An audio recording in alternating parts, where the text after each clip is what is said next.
My wife is a CEO, but she goes bankrupt now. Everyone assumes I'll take the money and run. After all, I'm good looking, and all I've ever cared about is money. Every day I've been spending her cash. Eating well, playing hard, living large. However, I actually want to stick around and help her make a comeback. Because when she does bounce back, even the spare change slipping through her fingers could set me up for life. But who could have guessed that the bankruptcy is fake? When I transmigrate into this novel, it's already the final chapter. The stunning CEO I'm now married to is the villainess, who is already defeated by the heroine. I still remember the last lines ever written about her. The only things Claire White has left are her husband lying in that bedroom, and her collection of expensive watches and clothes. But even Claire knows, the man who has never paid her any attention except to ask for money, will soon walk out with her watches and her wardrobe, leaving her with absolutely nothing. I rub my temples, think about my newly bankrupt wife, and let out a long, quiet sigh. Claire has actually treated me pretty well since we got married. Now that she's hit rock bottom, I can't quite bring myself to grab the cash and disappear. The least I can do is wait until she has her own income again, or at least some kind of footing. After sorting through my thoughts for a bit,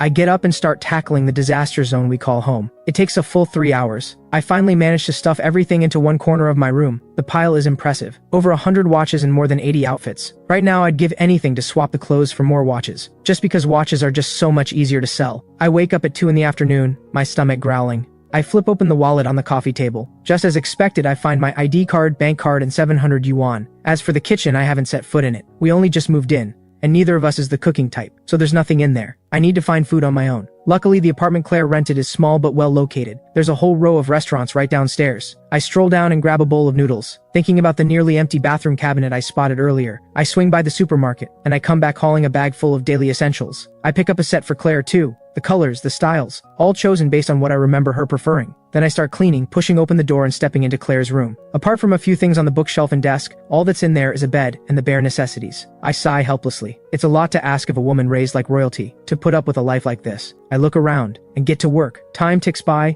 and by the time the whole house is sorted, it's 10 o'clock at night. I wash up, set out some late-night snacks on the coffee table, and get ready to dig in. Just as I tear open the packaging and bring the first bite to my mouth, the front door opens. I look up and meet a pair of eyes as clear and still as autumn water. The woman in the doorway watches me, expression unreadable. As she pulls her gaze away, it sweeps across the room, and a flicker of surprise crosses her face. Her eyes come back to me, and I take a good look at her at the same moment. She is stunning, every bit worthy of the author's most extravagant praise. Under Claire's gaze, I unconsciously tighten my grip on my chopsticks, feeling a nervousness I can't quite explain. After all, I'm an imposter. Would someone like Claire really fail to notice that something is off about her own husband? Those eyes of hers make me feel like nothing in the world could hide from them. Did you hire a cleaner? Was there enough money? Her tone is flat with a trace of scrutiny. I shake my head without thinking. No, I did it myself. You did it yourself? Claire stares at me, clearly taken aback. We hold each other's gaze for a moment. She looks away first. Do you have enough money? It's enough. What about you? I ask without thinking. The words are barely out before I regret them. That question makes Claire look over at me again, surprised. Then she says quietly, enough. After that, we both fall silent. Claire glances at the food I am eating on the table. Then she suddenly says, I'm sorry. I don't follow at first. I look up, trace her gaze, and quickly shake my head.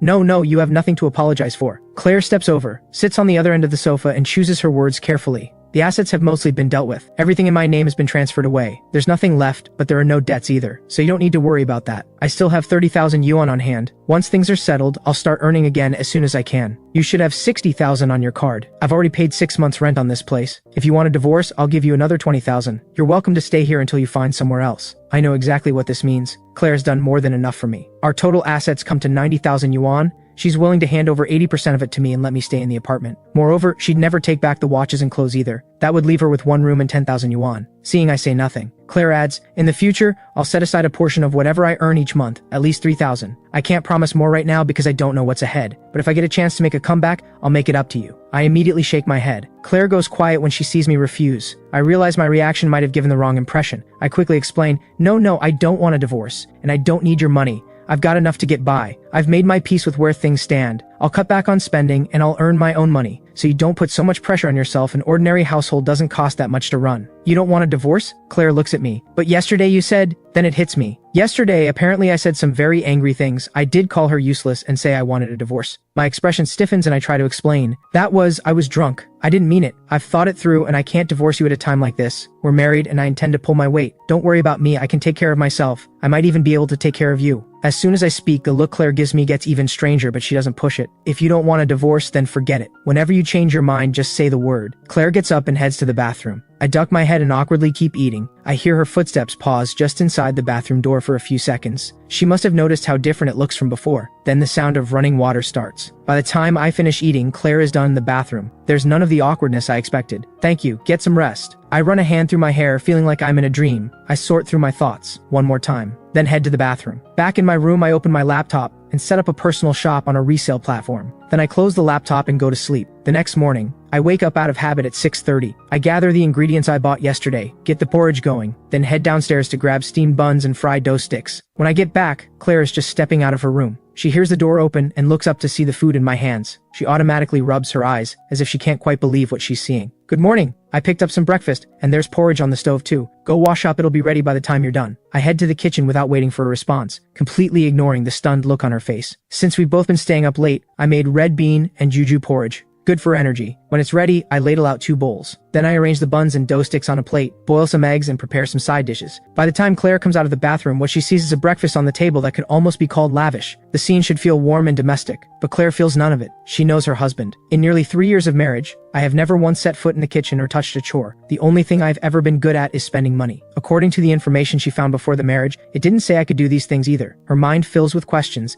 and she wonders if I was hiding it all along. We always had servants and a housekeeper before, so I never had to. Now it's just the 2 of us, and money is tight. We can't keep eating out. My cooking isn't anything special, but it's edible. If you don't mind, you can come back to eat from now on. So when Grandpa asked if you could cook, you lied to him? Claire says this, then picks up her spoon and tries the porridge. I pause, then laugh it off. My cooking is nothing compared to a professional housekeeper's. I figured Grandpa was used to fine dining, so I didn't want to embarrass myself. It's a thin excuse, but it holds. Claire nods. It's actually quite good. I watch her eat, still perfectly graceful even now, and it hits me. Asking a woman raised on the finest food could buy to eat street stall breakfast really is asking a lot. After breakfast, Claire moves to carry the dishes to the kitchen. I stop her quickly. Don't worry about it, I'll clean up. Go do whatever you need to do. There are still some business matters to handle. I probably won't be back until evening. Don't wait around for me, call me if you need anything. Once Claire leaves, I finally feel a sense of relief. I think to myself that even at her lowest, she still carries herself like royalty. The invisible weight of her presence never quite disappears. If I hadn't seen a thing or two in my time, I honestly might have cracked under that pressure. I've got a lot to get done today, not just picking up things for the apartment. I also need to photograph the watches and clothes, and list them for sale online. With everything we have, selling it all should bring in over 1,000,000 yuan. Though when Claire wants to do something, she'll have some seed money. On top of that, I need to feel out this world's online audience and think about getting back into my old line of work. Back in my original world, I was a web fiction writer, and my major was interior design. But after graduating, I didn't want to make a career of it, so I just started writing instead. I took on odd jobs here and there for extra income. So my life was pretty good. I wash the dishes, then head out with my shopping list. I've never been much of a shopper, so I buy what I need and come straight back. Then I start photographing the watches and clothes. I keep at it until evening. By the time I finish with the watches, I'm completely wiped out. I heat up the leftover buns from breakfast and eat a few. Then I retreat to my room to read web fiction. My body is done for the day, time for some mental work instead. 2 hours later, I clap my hands together with satisfaction. I down the cup of coffee on my desk in one go. Turns out the web fiction scene in this world is a step behind my original one. Every story I've already written could be rewritten here in a better way. This is an absolute golden opportunity. Just then I hear the sound of the front door open. I hesitate for a second, then shuffle out in my slippers. There's no help for it. I noticed this morning that the door wasn't locked from the inside last night. Claire is used to living in a villa where someone else handles security, so she probably forgets that with this kind of house, we have to lock the door ourselves. When she sees me come out, she pauses in the middle of hanging up her coat. Hey, you're back. I noticed this morning the door wasn't dead-bolted last night. Back in the villa, there was always someone handling security, not anymore. You have to bolt this kind of door at night, otherwise a thief could pop it open easily. Got it. We're basically strangers to each other, and the atmosphere is painfully awkward. So I force myself to start a conversation. Have you eaten? Yes. I picked up more household stuff today. If you're missing anything, let me know and I'll buy it later. Nothing I need right now.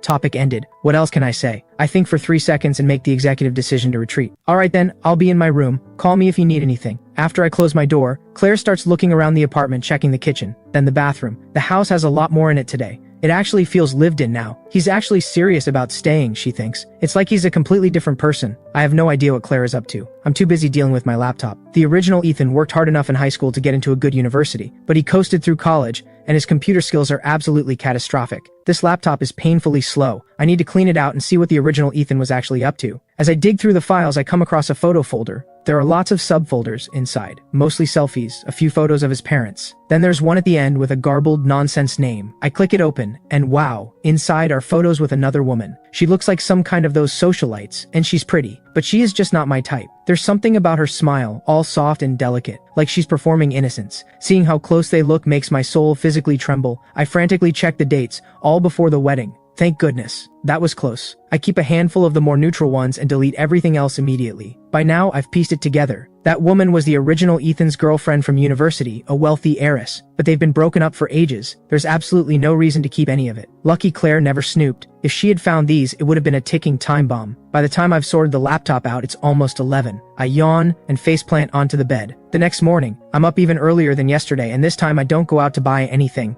Instead, I make fried rice with 2 side dishes. By the time Claire gets up, everything is almost ready. She comes out of the bathroom just in time to eat. Claire stares at the spread and blinks. You can make fried rice too? Sure, I don't have a huge repertoire, but everyday home cooking is no problem. It's nothing fancy, just decent enough to eat. Don't expect too much. Claire takes a spoonful and tries it. It tastes good. Really good. I'm glad you like it. By the way, I'll be home for lunch today. That catches me off guard for a split second, then I snap back. What are you in the mood for? Whatever you make is fine, but I'd like rice. Okay, how about sweet and sour ribs, tomato and eggs, stir fry and egg drop soup? Will that be enough for you? That's enough. Then you go ahead and focus on your work, I've got it covered. After breakfast, Claire grabs her coat and heads out. I clear the table, same as always. Outside the complex, Claire gets into a car waiting by the gate. Behind the wheel is her former assistant, Sophie, also a childhood companion chosen by her grandpa to grow up alongside her. The moment Claire is settled in the seat, Sophie holds out a paper bag. Claire, here is your breakfast. No need, I already ate. Ethan made fried rice. Sophie freezes mid-handoff. Wait, Ethan can cook? First I'm hearing of it too. Yesterday he made porridge. I thought that was already a miracle. When he said he could cook, I assumed he was exaggerating. Then this morning he made fried rice. I told him I'd be home for lunch, and he's already planning to cook. Sophie frowns at all of this. He's not up to something, is he? I remember you two barely crossed paths, and he never knew how to do anything. Wait, didn't he say he wanted a divorce? I already looked up the whole process. Why has that gone quiet? Claire looks up, a thoughtful smile playing at her lips. He says he doesn't want a divorce anymore, and he has made peace with things, that he'll work hard and earn his own money, and I shouldn't stress myself out. Claire leans back against the headrest, her tone unreadable. Ha! He can't stand to watch you suffer, so he's decided to tough it out with you? If that's really it, he's not bad at all. He did nothing in college.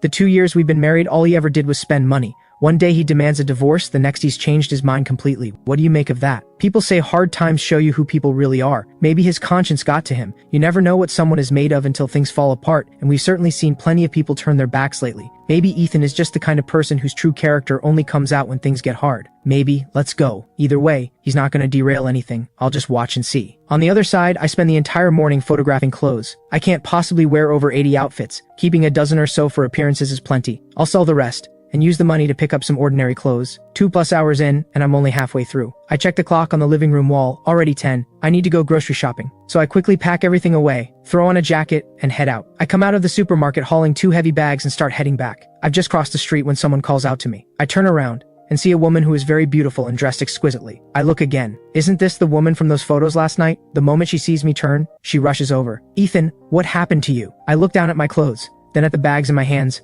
I'm genuinely confused. Is something wrong? What are you doing here? She looks at me with this deeply emotional expression. Leave Claire and come back to me. I can give you a better life. It hurts me to see you struggling like this. Come back and I promise I'll take care of you. If it weren't for everything I know about her from the original Ethan's memories, I might actually be moved by that look in her eyes. Rosie Lowe, second daughter of the Lowe group, and the original Ethan's ex-girlfriend. When she was with the original Ethan, she soaked up every bit of his attention and devotion, while mocking him behind his back for trying to latch onto money. Despite her family's wealth, she never spent a single yuan on him. Throughout the whole relationship, he was always the one paying. She called him when she wanted him, dismissed him when she didn't, dripping with a sense of superiority the whole time. It wasn't until Claire approached the original Ethan that Rosie suddenly started acting like she was madly in love. She wanted him to turn Claire down. The original Ethan genuinely cared about her, willing to go without food or clothing, just to save money for her, but she was only ever playing with him. Fortunately, the original Ethan had enough sense not to completely lose himself in her trap. In fact, the original Ethan almost did turn Claire down, but by chance he caught a glimpse of Claire's true character. And that's what finally made him give Rosie up. And that experience is exactly why the original Ethan became convinced that in this world, only money can be trusted. It's what turned him into the spendthrift everyone knew. It's fair to say that this woman bears at least half the responsibility for what the original Ethan became, and now she's coming after me me, definitely not out of love. I don't know exactly what she's scheming, but it's nothing good. Claire used to be someone Rosie could only look up to and admire from a distance. Now that Claire has fallen, if I'm easily lured away, it would be another blow to Claire. And maybe she's planning something worse to Claire. So I shake my head. I'm not going anywhere with you. Go back to wherever you came from. Why not? Claire is a loser now. She'll only drag you down. What could you possibly be getting from her? Marriage means sharing the good times and the hard ones. I'm her husband, of course I stay by her side. Whatever happens to her, I'm not walking away. She's only hit a temporary setback. Even if she were seriously ill, even if she couldn't take care of herself, I'd still be there. This has nothing to do with hardship or money. As long as she doesn't divorce me, I'm not leaving. Especially not now when she needs me most. What are you talking about? If I remember correctly, you two barely even interact. She just keeps giving you money to spend. There's no real feeling between you, so why put yourself through this? Rosie stares at me like I've completely lost my mind. Who said she hasn't been good to me? When she had money, she gave me plenty every month. Sure, she didn't have time to spend with me, but I could spend money freely. Yes, maybe that money was nothing to her, but money doesn't come from nowhere. Her giving it was a kindness. She had every right not to. Since she gave, I should appreciate it. And now that things have gone wrong, even in a divorce, she'd still let me stay in this apartment and give me most of what's left. She's done more than enough for me. You call that good? If that doesn't count as good, then what does? We never had deep feelings for each other to begin with. The fact that she's acted with this much decency says everything. You say she's not good enough. Are you any better? Of course I'm better. If you came back to me, I'd treat you so well. I cut her off before she can say another word. Back in college, I had nothing. And you looked down on me the whole time, thought I was just trying to leech off your family's money. We were together for nearly 2 years, and you never spent a single yuan on me. The gifts you gave me were freebies that came with your own purchases. Meanwhile, I was grinding through part-time jobs just to have money to spend on you. And then you turned around and dumped me. You call that good? What are you talking about? What kind of person do you think I am? Did Claire say something to you which makes you misunderstand me? A darkness flickers behind Rosie's eyes. You think too highly of yourself. Someone like Claire would never waste her breath talking about you to me. She doesn't even notice you exist. You're the one who keeps watching her, trying to make yourself matter in her world. There's a saying that the world looks like whatever you are inside. Leave now. I don't want to say anything harsher. Fury flashes in her eyes upon hearing this.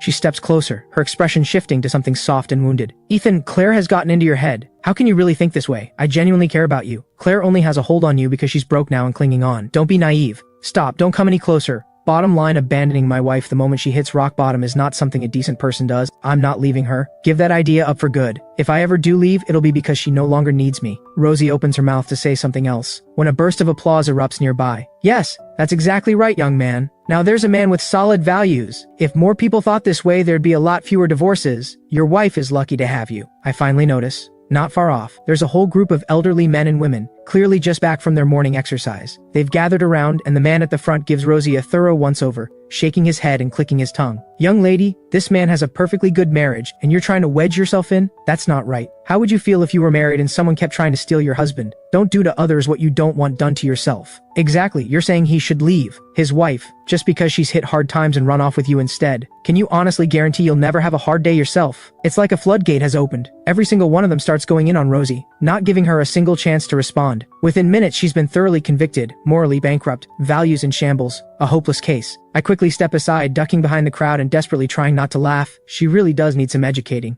And you're all doing an excellent job. I've got to get home and cook, so I'll head back now. Let's chat another time if we meet again. Don't worry, go ahead, we've got this covered. Not far away, Claire and Sophie have been watching the whole scene from the car. Neither of them moves for a long moment. It's only after Rosie has dutifully admitted her wrongs and been released by the elderly jury that Sophie finally speaks, still in disbelief. Claire, that was Ethan, right? He seems like a completely different person. It was him. He's actually a good person. I mean, all we ever knew was that he spent money carelessly, but now that you're technically bankrupt, he refuses to leave. He'd rather struggle than walk away. And it's not even because he loves you, it's because it's the right thing to do. Just like those folks said, he has solid values. At this point, even Claire has to admit, her understanding of who I am has been off. After parting with Sophie, Claire heads straight home. She opens the door to find me, curled up on the rug in front of the sofa, fingers flying across the keyboard, the whole apartment filled with the smell of meat cooking. You're back? I look up. Claire sets some fruit she bought on the coffee table and walks over, curious. She looks more closely and realizes I'm writing a story. I figure I've pretty much forgotten my major, but I still remember some things I learned before, and I've always read a lot of web fiction, so I know the space reasonably well. I figured I'd try writing some. You don't mind, do you?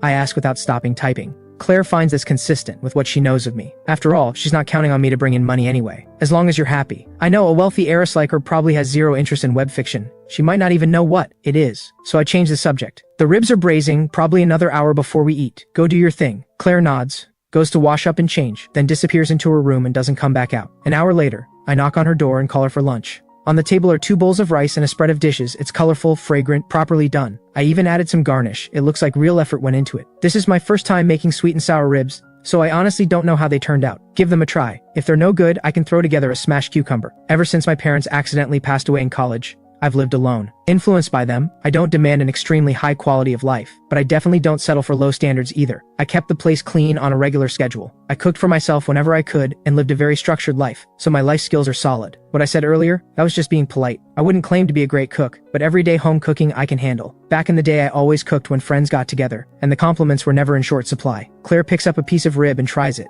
then nods. It tastes delicious. Good. Eat more then. The past few days have been a mess. You haven't eaten properly or slept properly. You've been working yourself hard. I pour a cup of lemon tea I brewed earlier and push it toward her. This is lemon tea with little honey, good for vitamin C. Drink as much as you like. Don't let the sourness put you off. Claire watches me with a searching look, unable to shake the feeling that the man in front of her is someone else entirely. He doesn't match the information she found before or the interactions they've had over these 2 years of marriage, but she never paid close attention to him either, so she can't say with certainty that what she found was complete. She pushes down the questions and says, "Thank you, you've worked hard." "Not at all, I'm home all day, completely sheltered from everything. You're the one out there dealing with everything." I smile. Eat more. Just thinking about it, Claire used to be in a world most people could only look up at. When old Master White was alive, who would have dared cross the White family? And Claire was always the most outstanding among them all. Countless people grew up being compared to her by their parents, and coming up short. Now old Master White is gone, and the distant branches of the White family are only thinking about how to carve up what's left. They're practically counting down to her complete collapse. Not one of them will lift a finger to help. Some would happily push her down even further. The chance to trample the person they once had to look up to. How satisfying that must feel. In fact, before I transmigrated,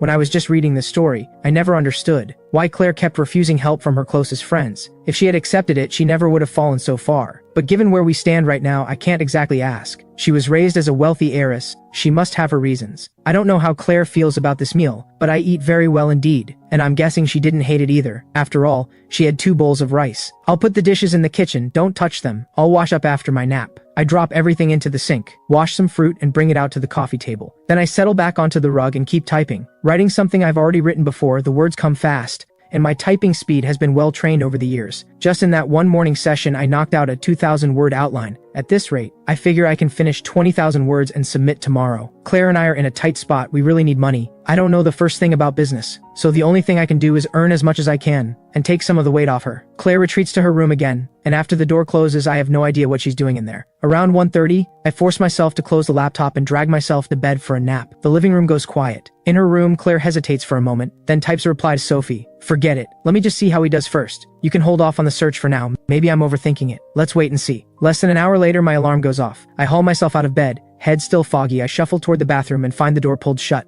Still half asleep, I grab the handle and yank it open, step forward to walk in, and look straight into someone's eyes. "Sorry, I was half asleep. I thought I was alone." I blurt out an explanation, then flee to my room red-faced and shut the door. I want to smack myself. That was mortifying. It takes a good while before I pull myself together enough to open the door and step out. Claire has just come out of the bathroom. We look at each other again. There's 4 or 5 meters between us, but she speaks first. "It's fine, don't be so embarrassed. This apartment is small. We'll keep running into each other. You'll get used to it." Right, get used to it. Are you not going out today?" "Everything I needed to handle today is done. I'm staying in this afternoon." Claire says this, then seems to remember something. "I've been out most of these past few days. Is there anything you need help with?" I feel a flicker of unease. Is something wrong? Just because I grew up in the White family doesn't mean I can't handle basic life skills. We're living here together now, so if there's anything you need, just tell me. I'm not only good for earning money. Okay, got it. I look at her being completely serious about this, and somehow I find her kind of cute. Whether she's on top of the world or at rock bottom, there's absolutely nothing to complain about in the looks department. As the author's most beautiful character, even a blank expression on her looks stunning. I'm honestly impressed with myself for managing not to feel a thing. After saying, Claire gives me one long, meaningful look and heads back to her room. Then something suddenly occurs to me. I jump up and run to her door. "What do you want for dinner?" "Anything is fine, I'm not picky." Well, the wealthy heiress is actually easier to feed than I expected. I wander back and settle in by the coffee table to keep writing. I finish a chapter and suddenly remember the listings on the resale platform. I quickly pull it up. Wow. 12 watches and 2 outfits already sold. I don't know much about luxury goods pricing, so I looked everything up online first and listed it all at 80% of market price. A lot of it is still sealed in the original packaging, but I was worried Claire might need cash quickly, so I didn't dare price them too high. I was half expecting no one to bite. Luxury goods at that price point is still a big spend, but surprisingly, they're selling pretty fast. I note down all the shipping addresses I need. After saving the file, I go to my room to pull out the watches and clothes. Since there's a fair bit to send, I arrange for a courier to come pick everything up. Half an hour later, everything is packed and the courier arrives. Claire must have heard the commotion. She opens her door and comes out. What are you doing? There are way too many clothes and watches and I'm not going anywhere these days. They're just taking up space. So I figured I'd sort through them and sell some off. These sold today, it is better get them out to the buyers quickly. That's not necessary. We're not so desperate that you need to be selling my things. Honestly, it's mostly because the clutter bothers me. And these aren't the latest models anymore, I'm never going to use them. So it's better to sell them and have the money ready for when something new catches my eye. That ought to let the wealthy heiress keep her pride intact, right? I think I'm being pretty considerate, but something in what I said must have hit a nerve. She reaches out and briefly grips my hand, a slight tremor in it, then lets go and doesn't stop me. She only says, alright, we'll get new ones later. Actually, how would I dare buy new ones? A single watch costs tens of thousands of yuan, that's 6 months of living expenses for me. Buy a few of those and I'd be completely broke. Even though I'm complaining internally, I don't show it at all on the surface. A wealthy heiress like her has her pride. I smile. I'll wait for you to buy me new ones. Claire is momentarily dazzled by this familiar yet recently very unfamiliar smile. She glances down at the packed boxes on the floor and bends down to pick them up, helping load them into the courier's bag herself. Only after the courier leaves with everything does Claire ask, how much are you planning to sell? There were over 100 watches and more than 80 outfits. About 70 of the watches are still sealed. I'm selling all of those. Of the rest, I'll keep about 10% and sell the other 40 or so. As for the clothes, I'll keep around 30 outfits and sell the rest. I half expect Claire to stop me, but she just nods and says nothing more. She picks up an apple, sits on the sofa, and starts peeling it. I can't quite figure out what she's thinking. I don't know whether what I'm doing is hurting her pride, but living is more important than these random thoughts, and even if she minds, there's nothing else to do. I looked it up this morning. In this story's world, property prices have only risen halfway to where they'll eventually go. I don't know what Claire's plans are, or whether she'll really manage a comeback. But whatever happens, I need to figure out how to buy a place first. Once the watches and clothes are sold, I'll have enough for a down payment. Then I'll give Claire the rest of the cash and pay off the mortgage on my own over time. That way, even if she never makes her comeback, at least we'll both have a roof over our heads. My mind wanders through all of this, while I sit staring blankly at the laptop screen, not moving. Then suddenly there's a peeled apple in front of me. The scent hits me first, sweet and fresh. The peel is perfectly even. I swallow without thinking. Claire is holding it out to me. For me? Claire pushes it a little closer.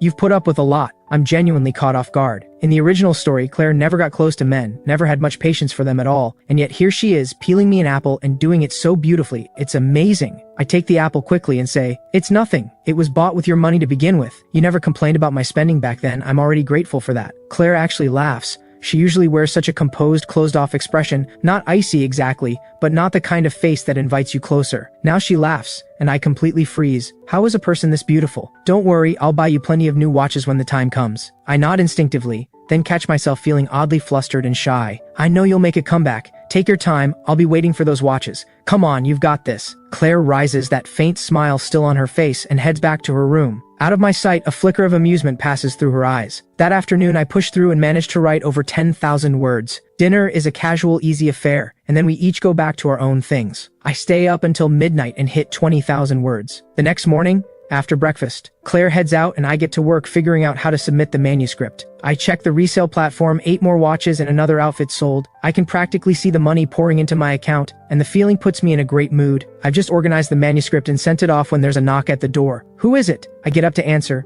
A man's voice comes through the door. It's me, Marcus James. Marcus James? I rack my brain as I walk to the door, but I can't place the name at all. I open the door. A man standing there with that kind of roguishly good-looking face. The moment he sees me, he runs a slow, calculating look over me from head to toe, which I find extremely uncomfortable. Not going to invite me in? Marcus says, already moving to step inside. I still have no idea who this person is, so I block the doorway. Who are you here for? If you're Ethan, then I'm looking for you. He angles himself past me and squeezes in. Claire is not home right now, is she? Since he's already inside, throwing him out would just be rude. So I close the door and pour him a cup of tea. She's not here. She left early this morning. Is there something you want with me? Of course there is. To be honest, you're not bad looking, but you have no background and no ability. Claire marrying you is beneath her. I know it's because old Master White wanted to repay a debt of gratitude that he let you marry Claire, but in all these years, you've never helped her with anything. All you've ever done is spend money and enjoy yourself. Don't you feel ashamed of yourself? Can I ask what exactly is your relationship to Claire? Claire and I grew up together as childhood friends. She's always been close to me. If it weren't for you, we might already be together. Funny, I've never heard her mention you. Obviously not. Would Claire really bring up something like that in front of you? It is true that Claire probably wouldn't mention it in front of the original Ethan. They weren't close and she's never been one to stir things up unnecessarily. I nod. So what do you actually want from me? Claire needs help right now, and you're just a dead weight holding her back. My father has agreed if Claire and I get married, he'll help her rebuild everything, so you need to divorce her. If Claire wants to divorce me, she can come tell me herself. Why does she need you to deliver the message? I'm not going to cling on. Unless this is just your idea? Claire would never do something so undignified herself. Of course she can't say it, so you have to be the one to step up. You've spent her money for years and never once helped her, and she's never made your life difficult. Now that she's in trouble, you can't contribute much, fine. At the very least, stop dragging her down. You bring it up, she accepts gracefully. Everyone keeps their dignity. Is this what Claire wants? It's what I want. Don't you understand? Claire isn't the type to do something like this herself. What we need to do now is to take the initiative to help her. You divorce her, I marry her, and then she can accept my father's support. If Claire herself wanted this, I'd agree to a divorce without a second thought. But you're saying it's your idea. So let me ask, before Claire and I got married, were you and she a couple? Did she love you? Marcus goes rigid mid-sip. That's not relevant, she's not good at expressing herself. And she doesn't like you either. I can help her, you can only hold her back. I'm 100 times better suited for her than you are. You're wrong, I may not know her as well as you do, but I'm certain she would never easily accept your father's help. Especially not help that comes at the price of marrying you. You think convincing your father to back her is doing her a favor, but you haven't thought about what it would cost her. If she rebuilds on your father's support, what kind of reputation does that leave her with? She'll never be free of the label of someone who got ahead through a marriage deal. I don't know Claire all that well, honestly, but I trust that the character written in this story, even as a villain, is not someone who would ever accept a handout. In fact, if she hadn't refused to bend, she wouldn't have faced so many of the hardships that brought her down. Someone like that, how could she accept using her marriage as a bargaining chip to make a comeback? Not a chance. At least not right now. Honestly, I don't have anything against divorcing Claire, just not because someone pushed me into it. I lay it out plainly. What Claire decides is her business. I will absolutely respect whatever she chooses. Marcus looks like I've stepped on a nerve. He erupts. You just want to cling to her, that's what this is. How can you be so selfish? Claire has done more than enough for you. Now she finally has a chance to rebuild and you're standing in the way. You're disgusting. I've been more than polite to you. You show up unannounced and say all of this. Anyone watching would think you're the one trying to wreck someone else's marriage. When has our marriage ever been anyone else's business? Even if your intentions toward Claire are good, you have no right coming to me with this. If you want to help her, go talk to her. I can't make decisions for her, and I'm not going to fight tooth and nail against a divorce. Any clear-headed person can see that. If she truly cared for you, why didn't you two get together before old Master White came to find me? If the feelings weren't there, why were you never even a couple to begin with? You keep saying she's not the kind of person to act dishonorably, yet what you're doing right now is dishonorable on her behalf, and you haven't thought through a single practical detail for her. What right do you have to say any of this? You're nothing but a kept pretty boy who can't do anything except spend money. What gives you the right? What gives me the right?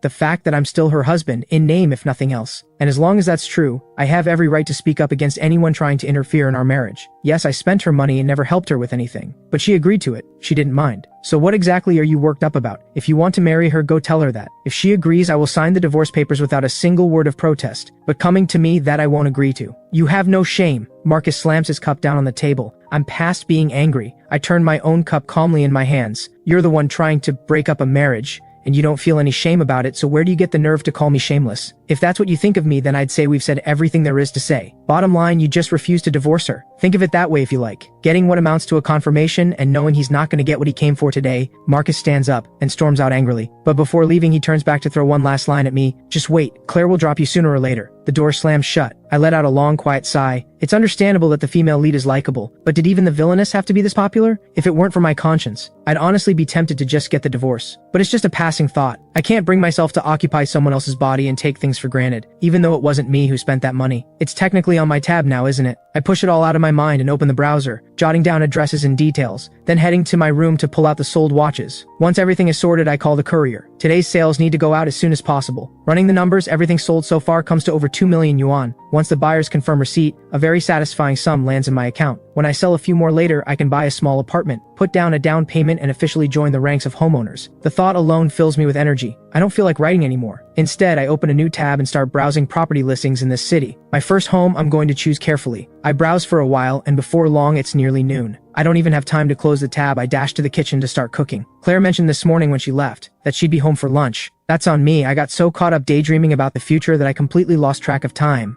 I'm planning on wontons for lunch. The filling has been mixed since morning, and I picked up the wrappers yesterday. My hands move with practiced ease, like I've fallen into a rhythm. A few seconds per piece, and before long I've wrapped over 20. I'm still at it when Claire gets home. I don't even look up. You're back? Yeah, what are you doing? Claire stands in the doorway, close enough to see my hands moving quickly but not quite what I'm making, so she asks instinctively. Wrapping wontons, that's what's for lunch today. I'll also make some flatbread on the side, so we won't have to worry about not getting enough. I say it like it's the most natural thing in the world. Making flatbread and wrapping wontons from scratch, this goes well beyond what an average home cook can do. The suspicion in Claire's mind stirs again, but then she looks at me. sitting there quietly, hands moving with quiet confidence, and somehow she feels there's nothing to question. Come to think of it, I haven't had these in a long time. The words slip out unintentionally. Then, finding it a bit strange, she shuts her mouth, stepping into the bathroom to wash her hands like she's covering something up. I don't notice any of her strangeness at all. I love wontons myself, and thinking about how Claire has been buried in business matters lately, she wouldn't have had the mind to care about food. Besides, wontons are street food, really. It makes sense she hasn't had them in ages. Do you want a bigger portion? I can cook up more if you're in the mood. Whatever's left I'll wrap and freeze. Good for days when neither of us feels like cooking. Alright, make a bit more then. Claire comes out of the bathroom and that's all she says. She hasn't had street food in a long time, the last time was 3 or 4 years ago. If I hadn't brought it up, she might not even have realized how long it's been since she last relaxed. Alright, I'll make plenty. I say it without slowing my hands. To me, life is full of hope and small joys. Life is what you make of it. Getting a second chance at it is already a gift. Everything it offers is worth holding on to. Being able to sit here and wrap wontons, eat wontons,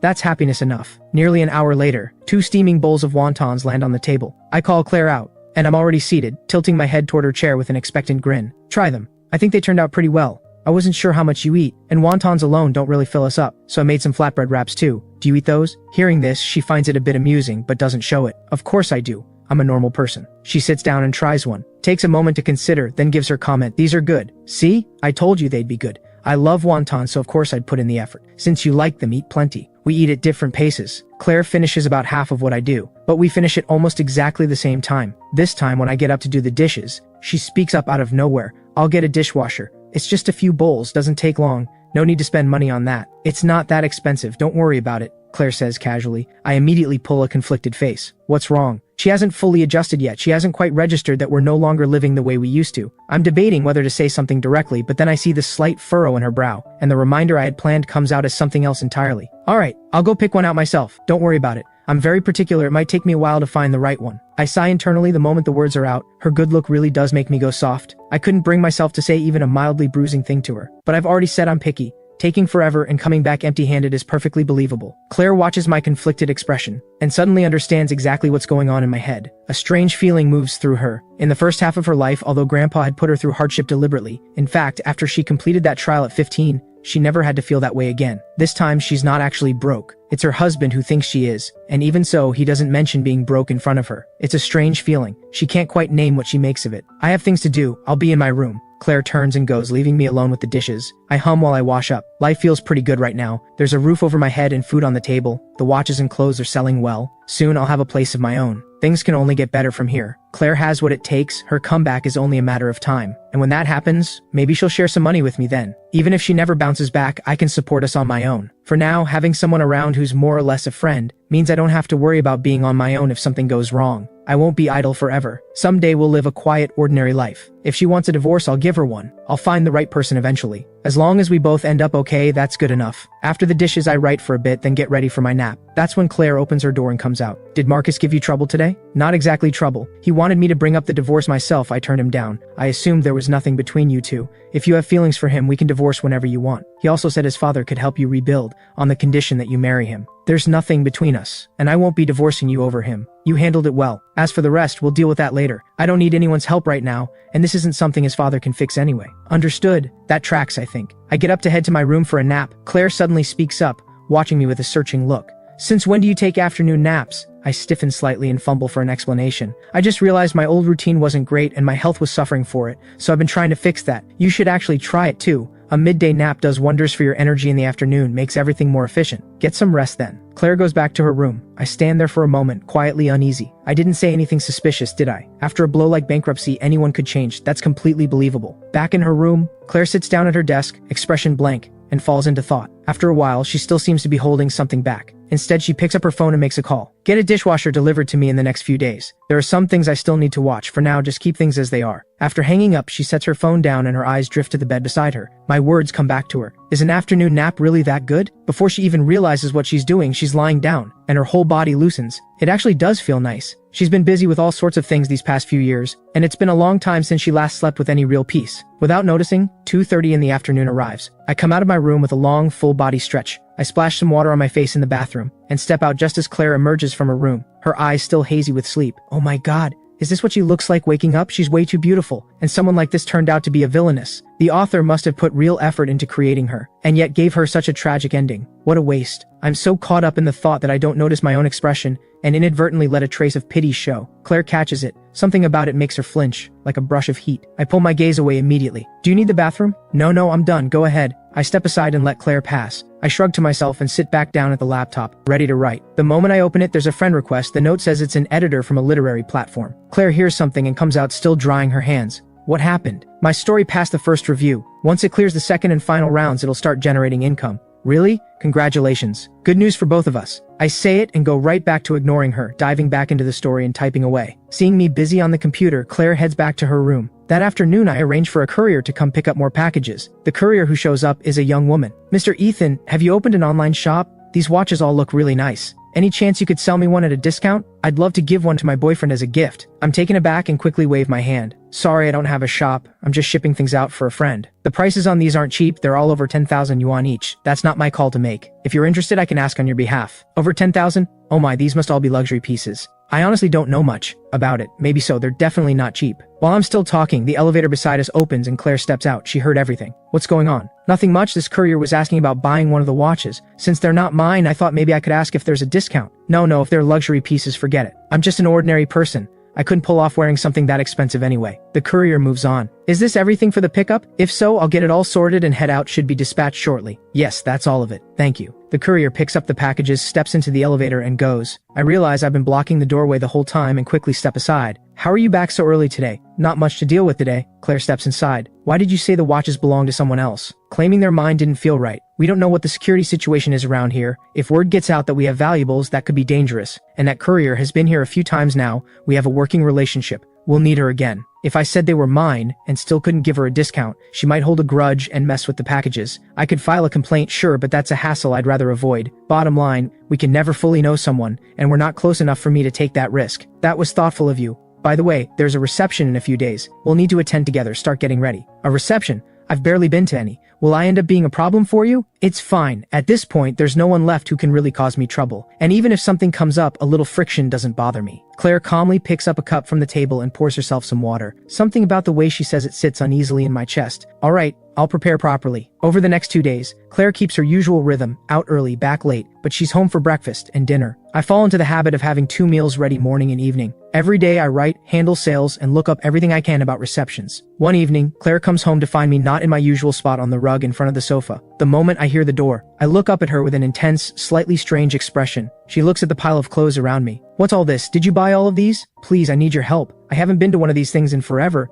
and I have no idea what's appropriate to wear anymore. These are the ones I picked out, the better options. Take a look and tell me which one is best. Didn't you always insist on picking your own clothes? Back then, everything had just changed so suddenly. I was a bit on edge. Insisting on choosing my own clothes was my way of holding on to some dignity. But I've thought it through now. A person is what they are. There's no point being touchy about it and making myself look worse in the process. It's better to just honestly admit when you don't know something. Sounds like you've got it figured out. Then please, which one? I really can't decide. Claire looks through them and points to the most classic option, a black suit. This one. Clean, understated, it works. Perfect, that one it is. I fold everything else back up. On the evening of the reception, Claire drives us herself. I deliberately take the back seat. Claire glances at me in the rearview mirror. You're not dressed very warmly. Are you cold? I'm fine, long sleeves at least. Not that cold yet. I've been getting the feeling that you act a little strange around me. Not at all. We have no grievances between us, and you've been good to me. I'm nothing but grateful. It's just that we didn't have much contact before, and lately we're running into each other constantly. I'm still adjusting. It'll get easier with time. Through the rearview mirror, Claire watches me rub the back of my head, my practiced smile fading, leaving something that looks genuinely lost. She suddenly loses the desire to talk. We ride the rest of the way in silence. Before long, we arrive at the largest hotel in the city. We've barely reached the entrance when someone steps into our path.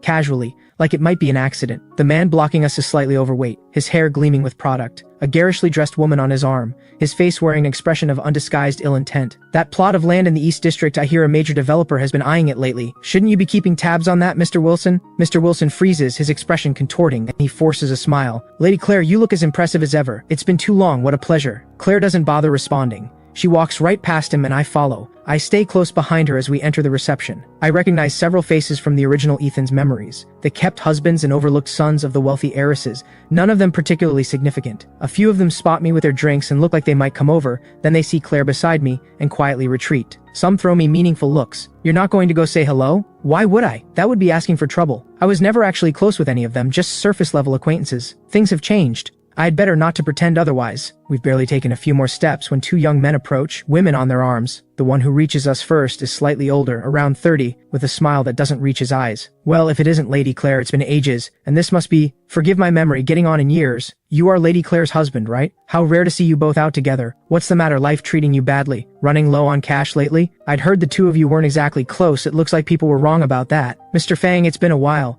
I was starting to think you'd taken ill and couldn't get up. Clearly I was mistaken. Some people are smart enough that after falling in the same spot once, they make sure to step around it next time. Others aren't satisfied until they've fallen there to their death. Which would you say describes you, Mr. Fang? Indeed, some pits that used to be pits are now treasure lying right on the ground waiting to be picked up, and naturally anyone who spots treasure wants to reach for it. I'm sure you understand what I mean, Lady Claire. By the way, I hear you've run into some business trouble recently. We've known each other long enough that I feel I should offer a friendly word of advice. Sometimes wealth isn't measured in money, sometimes it's measured in people. My fist tightens without thinking and I step forward, putting myself between him and Claire. Then a woman's voice cuts through from nearby. Claire, what are you doing here? At the sound of that voice, both men's expressions shift and they take a step back in unison. Just stop by. What exactly do you two think you're doing? Since when is my second sister someone you can just walk up and talk to however you like? Have the Fangs and the H's really sunk this low? Why are you still standing there, waiting for a formal invitation to leave? Don't mistake me for my sister. I do not have her patience. Both men nod rapidly and make themselves scarce. Their companions crane their necks trying to get a look at Vera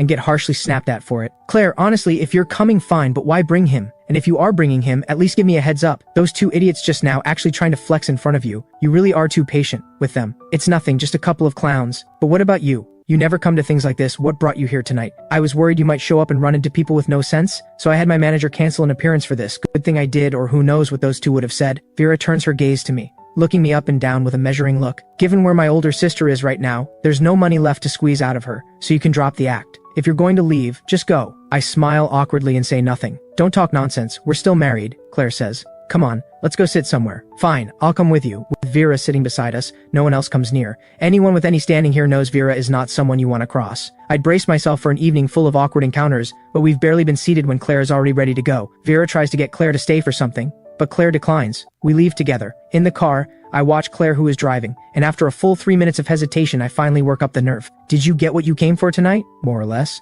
I've been selling off the watches and clothes. We've got a decent amount now. Since everything's been settled and we're debt-free, I was thinking, why not buy a small apartment? We can put down a deposit now, and I'll pay off the rest with my writing income. The remaining money, keep 6 months of living expenses as a buffer, and whatever's left, use it for business if you need to. Claire blinks, glances at me through the rearview mirror, then says, there's no rush. How is there no rush? Property prices are shifting every day. The longer we wait, the more we lose. Renting isn't a long-term solution. If it makes you more comfortable, we can put it in your name. Either way, owning a place means we'll always have somewhere to land. All right, I'll think about it. Back home that night, I go to my room and keep writing. Claire gets a phone call. Claire, I've found what you asked me to look into. I've sent an encrypted file to your email. I haven't shared it with anyone else. Take a look. Claire's laptop is open on the email. She lets out a quiet breath, her index finger scrolling down the page in an absent rhythmic way, her brow faintly furrowed. After a long moment, she picks up her phone and dials. Hello, Master Chen. I have a question. Is it possible for a person without any dissociative condition or psychosis to become an entirely different person in every meaningful sense? As in, their habits, their values, their whole way of being, all seemingly transformed overnight. A few minutes later, she hangs up, leans back in her chair, and the neutral line of her mouth slowly curves into something like a smile. Soul transmigration, is it? The next morning,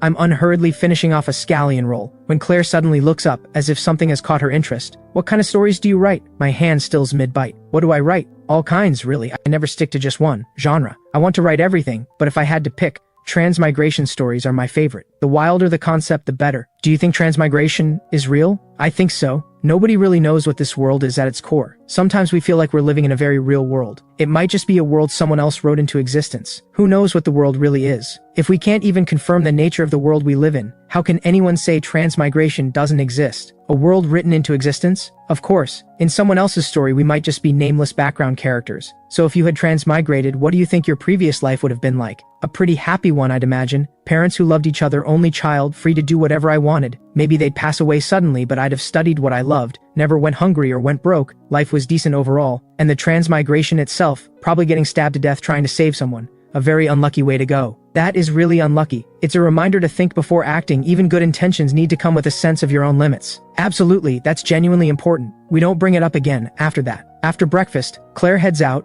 and I stay in and write. Claire doesn't come home for lunch, so I happily order delivery. After eating, I tidy up and take out the trash. In the afternoon, I ship out the latest round of sales as usual, then head out to pick up groceries. Walking through the supermarket, it suddenly occurs to me. Life right now isn't all that different from my previous one. I'm still turning that over when a woman nearby speaks up. Hey, aren't you that young man from last time, the one that awful woman came after? Out grocery shopping too? Oh, it's you! Just picking up some things for dinner. Good for you, not many young people cook these days. Your wife is a lucky woman. Not at all, she's out working all the time, so I've just been picking up the slack at home. If anyone's lucky, it's me. A person who knows how to be grateful will always live well. At your age, thinking this way is rare and precious. If your wife shares that same spirit, your life together can only get better. I smile and pick out a good head of cauliflower, then turn toward the tomatoes, and find Claire already standing beside me. What are you doing here? I finished early, so I came to pick a few things up. I happen to see you. Do you need any hand? I'm fine, only 4 things in my hands and none of it's heavy. Go do your own shopping. Later, I spot some good tomatoes and think about making sweet and sour ribs. After all, Claire does seem to enjoy sour flavors. We end up buying a whole range of ingredients and a fair bit of snacks, and swing by for some printer paper too. Then we head to the checkout together. Oh, young man, we meet again. And this must be your wife. She is so pretty. She is. This is my wife. I have never in my life seen a girl this beautiful. She's prettier than any actress. No wonder you wouldn't leave her. That woman who came after you before, there is no comparison at all, not even close in looks, and her demeanor is completely lacking. I don't know how she had the nerve to approach you. I suck in a breath, my heart climbing into my throat. Claire looks over at me with a meaningful expression. I laugh awkwardly. You're absolutely right, that woman was no good. Even if I lost my mind completely, I wouldn't have anything to do with someone like that again. She had nothing but bad intentions coming to find me. Fortunately, I'm not as easy to fool as I used to be. The cashier runs the card and returns it with both hands. Your card, sir. I pay and quickly bid farewell to the woman. Goodbye. Then I hustle out of the supermarket alongside Claire. Outside, I start explaining. I think you probably already know that before we got married, I had a girlfriend. Her name was Rosie Lowe. Back in college, I didn't know better, didn't understand how people could be, so I fell for someone like her. But after we got married, I cut off all contact with her completely. That day, she showed up right as I was leaving the supermarket. I knew immediately she wasn't there for anything good, so when she asked me to go with her, I turned her down on the spot. That woman just now was one of the locals who helped set her straight that day. Claire nods. Rosie Lowe, second daughter of the Lowe Group. I've heard she's notoriously stingy. That's putting it mildly. She put on this polished, high-achieving act, and back then, Ethan, I thought she was this impressive senior I could look up to, so I felt a bit inferior around her. Then I found out she'd been saying she was actually interested in one of my classmates, and I was just something to pass the time. Even talking about it now gets my blood up. People like her are the worst. Just keep your distance from now on. I definitely won't engage with her. Giving someone like that the time of day is a waste of a life. Back home, I put everything away and start cooking. Claire steps into the kitchen. Need any help? I nearly jump out of my skin. I wave her off quickly. No, I've got it covered. You have enough on your plate. Go do your thing. I'll call you when it's ready. Claire nods and steps out. I tie on my apron and get back to it. When everything is ready and on the table, I knock on her door. Claire lets go of her mouse and closes everything on the screen, then comes out to eat. We usually don't have much to say to each other. I can't muster the energy to start anything. But today is different. Claire speaks the moment she sits down. Someone's coming tomorrow to install the dishwasher. My chopsticks pause mid-reach. A dishwasher? You bought one? I thought I was gonna pick one out myself? You said you were particular about these things. I figured I'd just pick one and save you the trouble. All you need to do is use it. I give in with a sigh.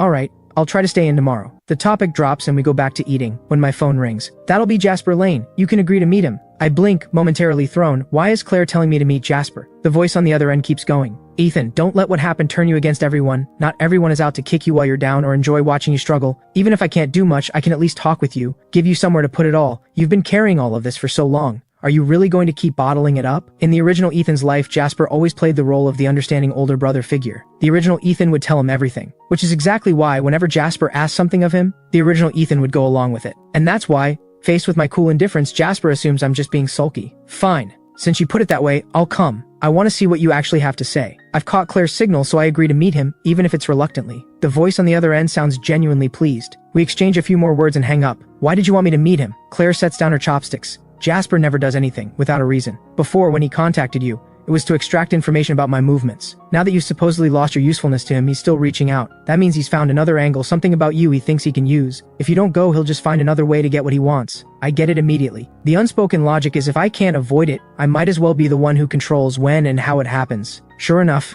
she follows it up with, at any given moment, having some control over the situation is always better than having none. And knowing someone is working against you, and staying guarded, is better than being played without ever seeing it coming. I see. It's not that the logic is lost on me, it's just that my old life never required me to think this way. I haven't fully settled into this role yet, let alone this world. But Claire, who rarely says more than necessary, is suddenly saying all of this. Is she teaching me? Across the table, Claire has already picked her chopsticks back up and is eating with her usual unhurried grace. From where I'm sitting, she looks as elegant and composed as always, like the fact that people are scheming against her doesn't trouble her in the slightest. Right, scheming against her. Because honestly, as far as I can tell, there's nothing about me, as the original Ethan, that's worth targeting. The only one here worth going after is Claire herself. Claire's only instruction about the meeting with Jasper is to keep it casual, avoid sensitive topics, and report back afterward. I nod and make a mental note. Jasper has chosen a well-known cafe in the city center. When I get his message, I look it up briefly online. The cheapest thing on the menu is over 200 yuan. When have I ever spent money like that? On the day of the meeting, I take the time to put myself together properly. I know I'll probably get mocked no matter what, but at least no one can say I showed up looking unkempt. What I don't expect is for Jasper's very first words to still be mocking. Ethan, I know you feel bad right now. You've always had too much pride, but you're in a tough spot now. There's no need to put on a front for me. I'm not going to think less of you. If I didn't know better, I might actually believe he meant it. The fact that he can say this and hold such a convincing look of concern and goodwill, that takes real skill. You're too kind, Jasper. No matter how hard things get, a man can't stop caring about his appearance. I'm good looking. Letting that go to waste would be a crime. Youth doesn't last forever, so every day counts. Besides, with my natural advantages, not making the most of them would just be disrespecting what God's gave me. He handed me the blade first. I'm not the type to take things lying down, I drive it straight back. Alright, our Ethan is always the best looking one. Come on, let's go sit down. I know you've been having a hard time. Let's talk it out over some tea. I may not be able to do much, but I can at least hear you out. Get it all out, you'll feel better for it. He keeps the smile firmly in place. Later, we're led by a server to a private room with the best view. I take it in and think, this is what money looks like. No comparison to the little tea houses I usually end up in. That courtyard alone, no ordinary designer could have pulled that off. Jasper notices me staring at the courtyard and assumes I'm pining for the life I used to have. He smirks inwardly, but his voice remains gentle. Ethan, what would you like to drink? I snap back to attention, eyes lighting up, and immediately rattle off a list of names. Every signature item from this place that I'd looked up online. Ethan, are you sure you can get through all of that? I know exactly what he's thinking. He must be thinking,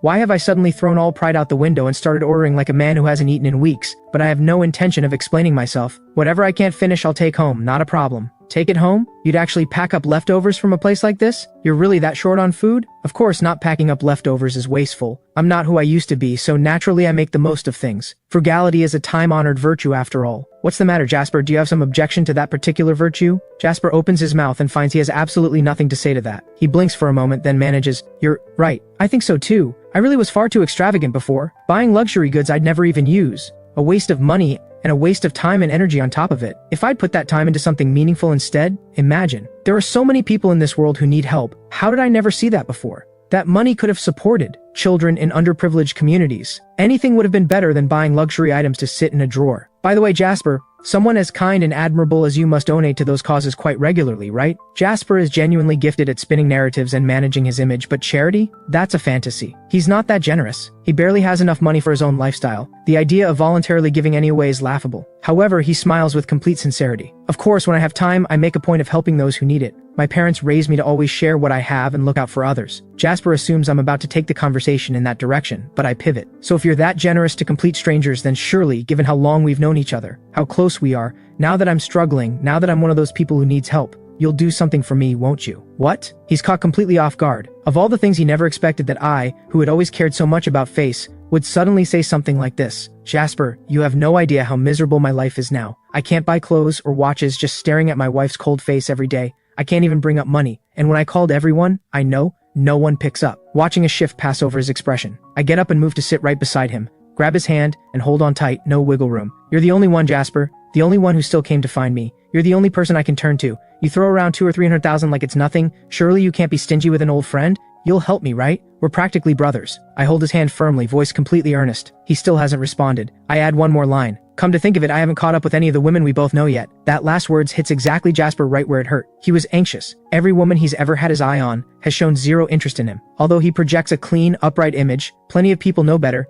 and no amount of image management has managed to fully bury it. In the end, his family came up with a solution. Keep a low profile and wait for people's memories to fade. The reason he reached out to me this time is to get something done, specifically to show off his value in front of a woman he's currently pursuing. Ethan, what are you talking about? Look at us. What kind of relationship do we have? How could I possibly sit by and watch you suffer? Didn't I come straight to find you the moment I got back? You know me, I've always been soft-hearted. Watching a stranger struggle is hard for me, let alone you. Don't worry. I may not have a lot on hand, but 100,000 is nothing. I'll transfer it to you right now. Think of it as emergency funds and don't even think about saying no. Alright, but after Claire went bankrupt, how have things been between you two? How would I know? You know me, my degree had nothing to do with business. Even if she told me everything, I wouldn't understand any of it. Anyway, we still have food to eat for now. She's always busy. What exactly she's busy with, I have no idea. Asking wouldn't help anyway, so I stopped asking. I was going to file for divorce, but then she told me there were no debts, so I figured why not just keep going. I heard Rosie came to find you. She did, but she's not a good person either. Even at my lowest, I'm not going to embarrass myself in front of someone like her. So I made a big show of standing by Claire. Drove Rosie absolutely crazy. She couldn't measure up to Claire before, and she still can't. I'm nobody special, but the fact that Claire treated me decently even at her lowest tells you everything about her character. I'd rather put my faith in someone decent than in someone rotten. But maybe Rosie only realized her true feelings after she lost you, and you're not someone who's used to hardship. How long can you really keep living like this? Honestly, it's not as bad as you might think. Back when I had money, there was always some drama, always a cluttered head. The only relief was buying more things. Now it's quieter. I do what I want. I'm not someone who can't handle a simpler life. Before college, wasn't this just how things were? So this is fine. I have no complaints. I just need to figure out how to earn more going forward. You're going to get a job? How would that work? What would you even do? Imagine running into people you know while working a cash register or stocking shelves. Moreover, good jobs are hard to come by. You'd be left with unskilled work. Could you really handle that? What's so hard about it? I may not have worked before, but I graduated from a reputable university. I can learn. I have the basic qualities, English, professional skills. I've got them. Jasper suddenly remembers that I did actually earn my place at a famous university and then met Claire and Rosie after. In comparison, his own academic record was nothing to speak of, and he had to be sent abroad by his family just to come back with a presentable credential. The thought puts him in a foul mood, but he still refuses to concede. A degree matters, sure, but so does experience. Starting from scratch now, you'd be behind every fresh graduate out there. It won't be easy. I'll give it a try. Since I could get into a top university, adjusting to entry-level work can't be harder than the National College Entrance Exam. Oh, look at me, why am I even bringing this up in front of you? It's fine, Jasper, you wouldn't know about any of this, which is completely understandable. You've never had to work after all. I genuinely envy you. At home, you rely on your family. In the future, you'll rely on your wife, and you never have to do a single thing for yourself. Just coast through life. That sounds like absolute bliss. In other words, he is a useless deadweight who can't survive without someone propping you up. Jasper works very hard to keep his face neutral. Inside, he is seething. No wonder this guy's life is a mess. He has absolutely no tact. I, on the other hand, feel fantastic. We go back and forth like that, both fully aware of the game, but maintaining polite surfaces while landing jabs wherever we can. The difference is that everywhere Jasper pokes, it doesn't hurt me at all. But everywhere I poke him, it's a sore spot. By the time we part, I'm in excellent spirits. However, Jasper looks like he's one comment away from an internal injury. I remind him about the transfer before I leave,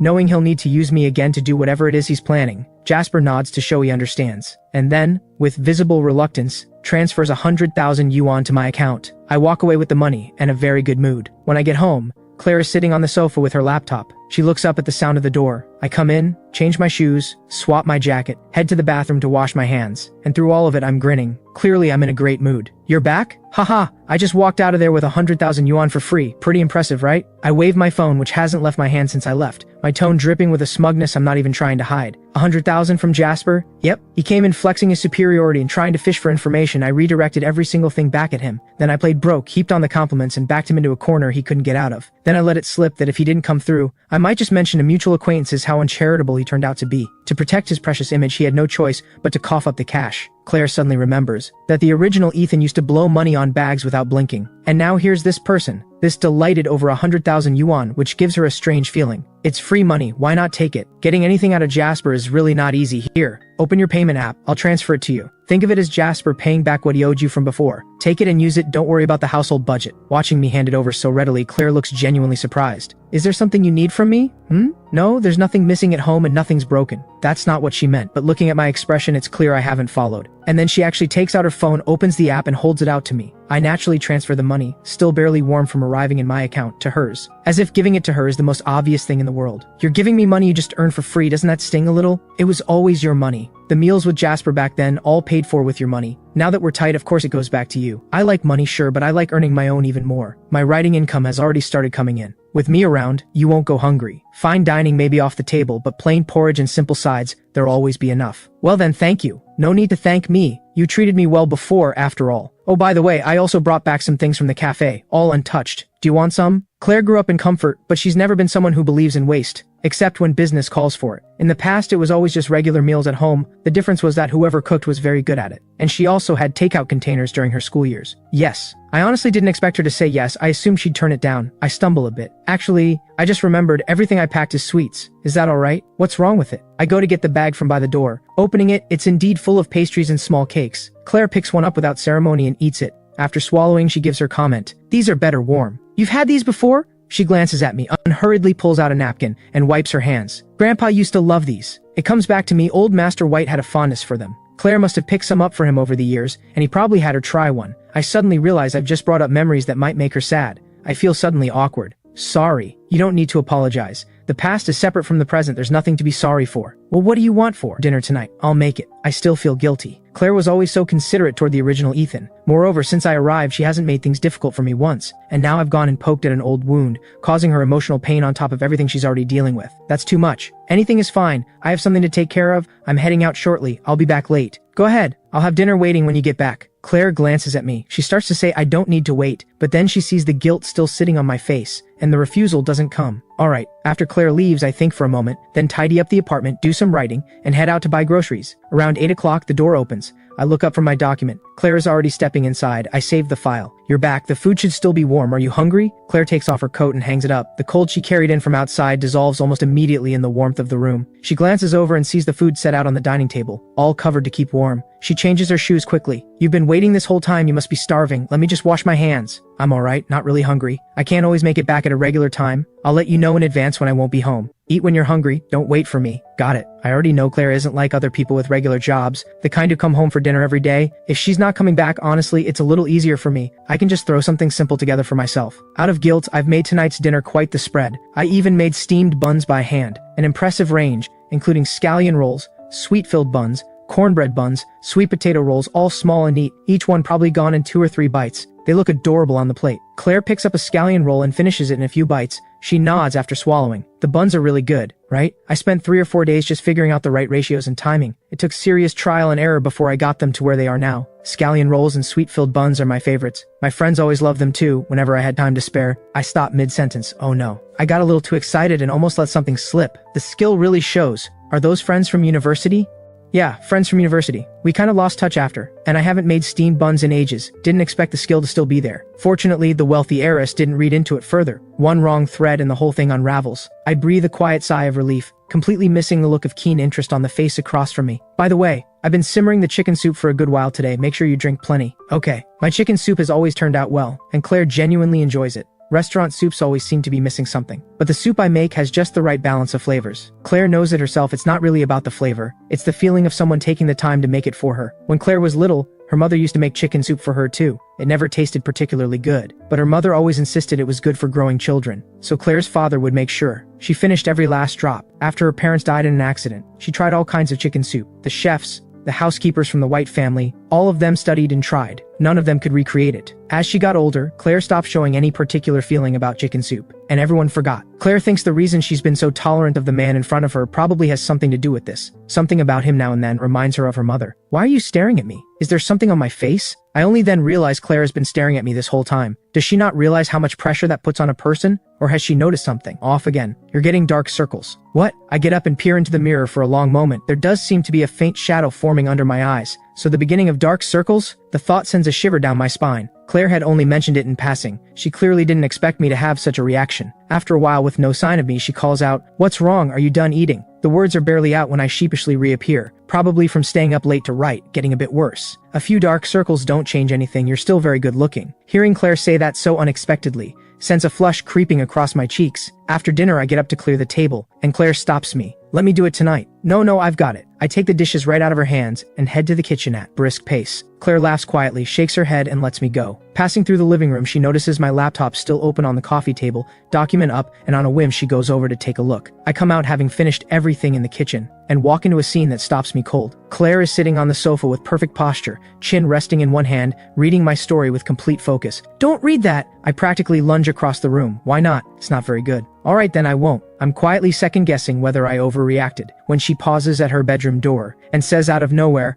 Honestly, I think it's a bit much that the female lead constantly drops everything at the company to spend time with the male lead. If she's running a company, she simply wouldn't have that kind of time. Then she goes into her room and closes the door behind her, leaving me sitting exactly where she was sitting, completely speechless. She read at least 2 chapters. The 2 most dramatic chapters I'd written. Having my story critiqued doesn't bother me at all. I just want to clarify, this is a romance novel, and romance takes priority over realism. If I wrote a CEO story with true-to-life accuracy, it would be full of problems and no one would want to read it. But she doesn't know anything about web fiction, and there's no point trying to explain. A few days later, Claire has finished breakfast, but hasn't left yet when there's a knock at the front door. I've just finished the dishes and come out, so I go to answer it. Who is it? Strange, who comes this early? Whoever it is doesn't answer, just keeps knocking. I check through the peephole. 2 young women are standing outside. Both of them are striking. The kind of effortless elegance that could put either of them on a screen. Clearly not ordinary people. My heart does an uneasy little drop. I turn and knock on Claire's bedroom door. Someone's at the door, I think they might be here for you. Claire lets go of her mouse and comes out. She finds me looking genuinely worried. There are 2 women out there who are clearly not ordinary people. I don't recognize either of them, see if they're here for you. What I don't say is that I'm afraid they might be here to cause trouble. My mind is already running through scenarios, what if they actually are? Outside, Tina pauses her knocking and turns to Fiona beside her. You're sure you have the right place? This is where Claire lives now?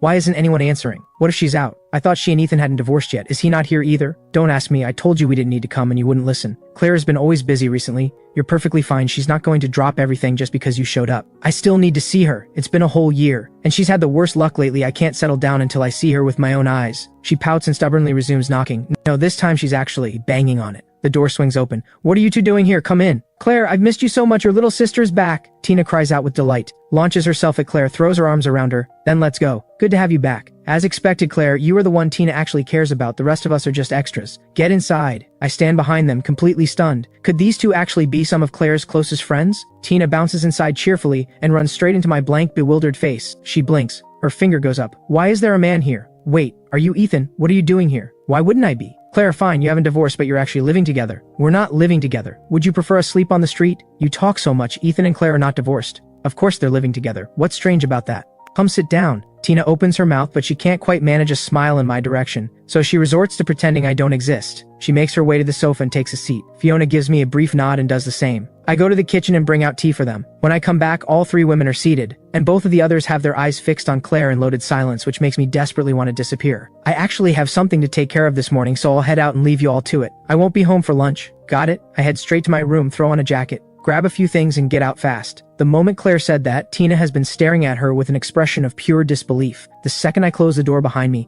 she says with an indescribable expression, "Home for lunch? Claire, are you calling this place home?" The question catches even Claire off guard for a moment before she smooths back to calm. I've been eating here lately. He cooks well. Claire, you're seriously planning to keep living with him? Apart from his looks, he has nothing going for him. It's not like good-looking men are hard to find. I refuse to believe you'd keep him around for his face. If that were the reason, it would have happened long ago. So what is it? Frankly, in all the years I've known him, I haven't seen anyone in the same category who comes close. And people change. Don't judge someone by who they used to be. You didn't know him well before you left the country, and you haven't had any contact since you got back. Where does the confidence to judge come from? And finally, do you think Claire is an idiot? If she's been this patient with Ethan, there's a reason. Don't forget, in the eyes of the world, Claire is broke, and Ethan is still here. Doesn't that strike you as worth noticing? When Fiona had done the background research for Claire before, she'd gone through it carefully and come to a very strange conclusion. Her guess was that Claire was keeping him close to watch. After all, an open threat is easy to dodge, it's the hidden ones that get you. But before Tina can even nod to show she understands, Claire says something that surprises them both. It's not as complicated as you're making it.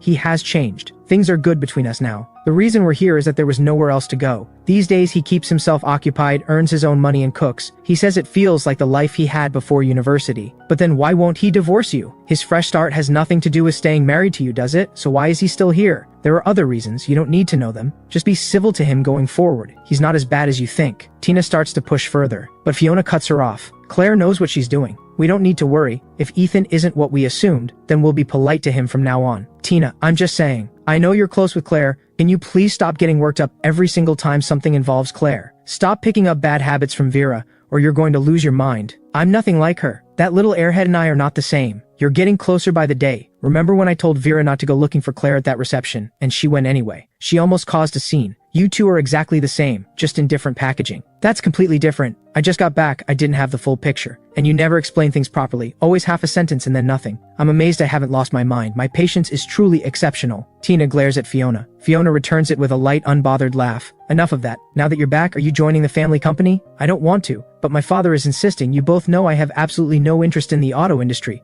It's driving me crazy. You may not be interested, but talent doesn't care. You were spotting engineering flaws in your father's new car models back in high school. Did you really think he was going to let that go? He probably wakes up laughing at the thought of having a daughter born perfectly suited to carry on the family business. Someone save me. If I'd known my father was that calculating, I never would have fallen into his trap. My brief window of freedom is closing fast. My poor little food venture, he's going to swallow that up too. What really gets me is that he never once let on that he had a thing for food. He hid it for years. Years. The man is terrifying. Having an elder pushing you forward is its own kind of blessing. Your father has put a lot of thought into you. Treasure that. I was simply not born with your ability to appreciate refined culture, Claire. Every tea tastes the same to me. Knocking it back in one go at least feels satisfying. Isn't that the better way? Haha. Fair point. If it feels good, that counts for something. Tina takes the teasing completely in stride. Not everyone is born with a cultured soul. It is no big deal. I was never going to be Claire anyway. Anyway, Claire, what are you actually going to do? I refuse to believe Victor Cross is that good. How can one person anticipate everything and always get there first? Are you absolutely sure there's no leak on your end? Hearing this, the faint smile on Claire's face disappears. She thinks for a moment. I don't know where the problem is. Even when I haven't told anyone the plan, he still finds out. A simple leak doesn't explain it. As she speaks, both Tina and Fiona listen intently. Do you want me to sweep your things again? There might be some surveillance tech I missed before. I don't think that's it. I tried staying somewhere else with nothing from before, different clothes, different everything. It didn't make any difference. Does he actually have some kind of sixth sense? Even the eldest sister couldn't do anything? No, we worked together against him. Traps, direct confrontation, everything. He avoided all of it. Then somehow he connected himself to the Quinn family. Old Master Quinn personally stepped in to mediate, which was effectively a warning to us. Old Master Quinn?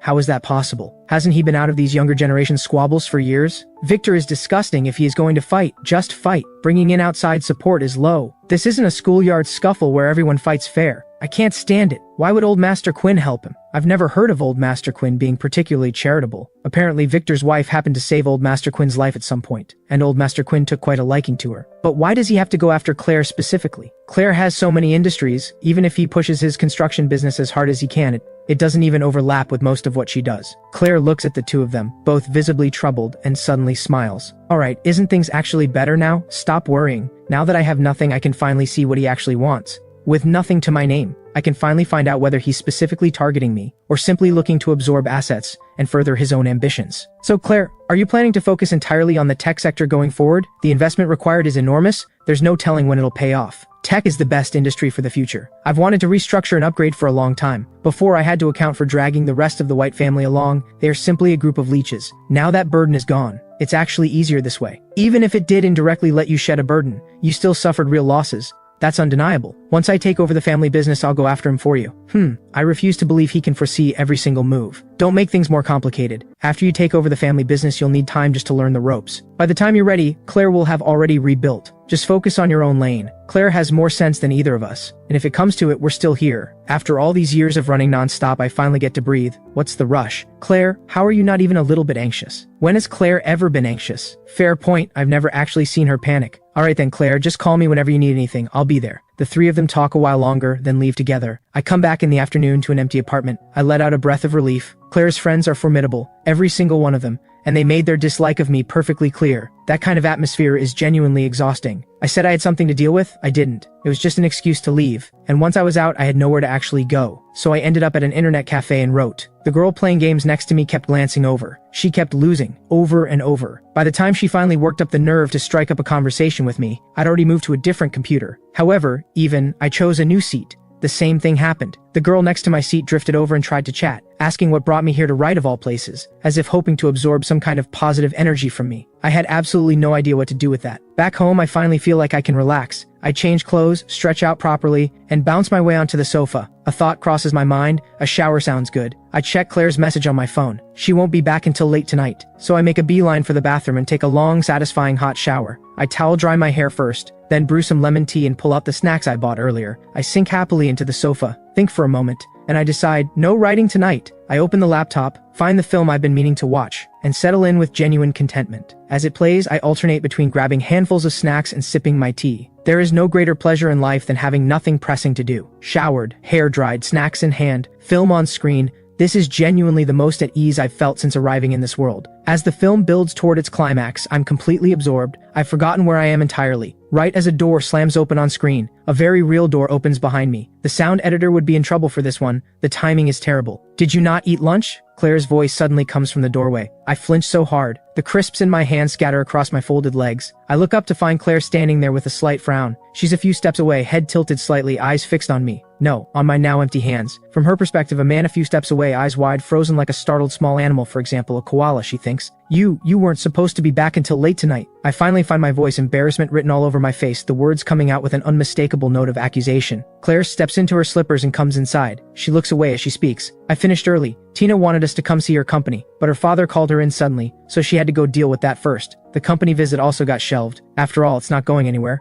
We'll see it eventually. You didn't eat lunch? I pinch the corner of the chip bag and very carefully try to slide it out of sight, smiling. Of course I ate. I was just watching a film with some snacks. As I say it, I slide the bag under the table and immediately drop it into the bin. In the original Ethan's memories, Claire has never touched snacks, so eating them in front of her gives me this feeling of being embarrassingly out of place. That's all junk. Try not to eat too much of it. Yes, I know, I only have it occasionally. So are you staying in home for dinner? At the word home, something flickers briefly in Claire's expression. Yes, I'd already been mentally planning what to order tonight. It looks like I'm cooking after all. The film isn't finished. Shower was wasted. All that happiness for nothing. The great highs and lows of life always arrive without warning. What's wrong? Claire pours herself a glass of water and tilts her head at me, noticing that I look genuinely pitiful. Nothing. What do you want for dinner? Whatever you feel like making. I'll make meatball soup. There's quite a bit of soy pulp left from this morning's soy milk. I was gonna fry up some balls tonight and have the soup tomorrow morning. But since you're back, I'll just make it now. Alright, I'll go take care of some things. Go ahead, I'll call you when it's ready. Once Claire goes back to her room, I glance at the laptop screen. I catch a faint reflection of myself in the dark screen. And that's when it hits me that, in all the chaos of hiding the snacks, I forgot that my hair is a complete mess. That explains the look she gave me. I scramble off the sofa, bolt to the bathroom, and drag a comb through my hair with urgent, vigorous strokes. My inner voice is screaming, why did I let myself go like that? Have I never heard of Murphy's Law? And now Claire has seen me like that. I want to crawl into the wall. Thinking Claire standing there looks absolutely flawless as always, I almost want to slam my head against the mirror. I don't usually care that much about my appearance, but something about Claire makes me feel like if I'm not properly groomed, I'll instantly be reduced to nothing standing next to her. I strongly suspect this is part of why so many people resent her. The people she moves among are all wealthy and powerful, and most of them are second-generation heirs who grew up surrounded by privilege. They're used to feeling superior to most people they encounter. However, there's this one person who walks into any room and instantly reduces everyone else to background noise. Who wouldn't find that unsettling? Back then, the reason the original Ethan never even considered going after Claire was exactly that he simply didn't have the nerve. Well, now I'm about to go cook dinner for that walking work of art, and I should do it properly. Then I'll have to sit across from her and eat, maintaining my composure in the face of that effortless magnetism. Frying meatballs always fills everything with the smell of hot oil. I stand at the stove with full concentration, hands moving efficiently, squeezing ball after ball into the oil, the whole apartment filling with a rich, deep fragrance. An hour later, Claire comes out of her room. The moment she opens the door, the smell of fried food hits her, along with a faint sound from the kitchen. She follows it and finds me at the stove with a look of total focus. My hands move with practiced ease, a nameless little tune humming from my lips, the picture of someone entirely content. Golden meatballs come out one by one little cutie out of the pan, and a whole crowd of little cuties queuing up to go in. Yes, you're all adorable little meatballs, and I'm sure you'll taste wonderful. I'll take good care of you and turn you into a delicious soup. Your efforts won't be wasted. Someone who can make cooking this entertaining. He's the only one she's ever seen. Curiosity gets the better of her. She folds her arms and leans against the doorframe, watching to see what comes next. I don't disappoint. With only a few meatballs left, I lift them out and turn to chop the vegetables, still talking to myself. Your little cuties too. Looking so fresh and lovely, you must have worked very hard to get here. I'll treat you well, you have my word, you'll float beautifully on top of the soup. Your existence will not have been in vain. I'm happily lost in my own little monologue, mind half drifting through story ideas, when I turn and nearly walk into a real live person standing in the doorway. I stumble back 2 steps, foot slipping, the whole of me tipping backward. Claire startles too. She reaches out instinctively to catch me. Before she gets there, I catch the edge of the sink behind me and steady myself. Her hand lands at my waist. An inexplicable warmth, like a brief, startling burn, sends an involuntary shiver through me before I can stop it. Why did you just appear like that? I nearly fell. Did you need something? Nothing. I just came out for water and heard sounds from the kitchen, so I came to check. I was just humming, or cooking on my own gets a bit dull. The meatballs are done. They are. Do you want to try one? Claire hesitates. Right, how did I forget? She doesn't eat fried food. These smell wonderful, but fried food isn't healthy for you. If you're not hungry yet, just wait a little longer. Not healthy? Even if Claire doesn't usually pay attention to this kind of thing, she knows fried food is just a bit oily, not exactly harmful. She steps closer. How do you eat them? It takes me a second to process, and then I realize she actually wants to try one. I automatically hold out the chopsticks. Claire takes them and glances down, and notices they've already been used. She pauses. What's wrong? Nothing. She hands them back. While I'm still looking at her blankly, she reaches out and picks up a meatball with her fingers and pops it into her mouth. My jaw drops. The wealthy heiress just picked up food with her bare hands? The meatball is fresh and steaming. She bites into it, and a full, warm wave of soy fragrance and fried richness spreads through her mouth. The heat catches her off guard and she draws in a sharp breath. But it's delicious. We are standing close to begin with. Claire is right in front of me. After finishing the meatball, she steps back slightly. Out of the corner of her eye, she catches me staring blankly at her. She tilts her head. What? Her face turning toward me so suddenly startles me again. Fortunately, this time my feet don't slip when I step back, but my back slams straight into the wall behind me. Nothing. Were they good? Very delicious. If you have nothing else, you should head back out. It's oily in here. The meatballs are all done, and the soup won't take long. Go ahead, I'll call you when it's ready. By the time the meatball soup is finally done, every trace of my earlier good mood has evaporated. Claire can clearly tell I'm a little deflated. I ladle her a bowl loaded with everything, and pour myself one that's mostly broth. Didn't you fry a whole batch of meatballs? Why is your bowl almost empty? Is yours not enough? I look at her bowl, it's full. That should be plenty for her usual appetite. Is she unusually hungry today? She extends one slender finger toward my bowl. Yours? Oh, I was around the fumes too long. I've lost my appetite for it. What I will absolutely not admit is that I weighed myself before calling her for dinner, and I'm up 2 pounds from a few days ago. Claire doesn't press it, but as she eats, she notices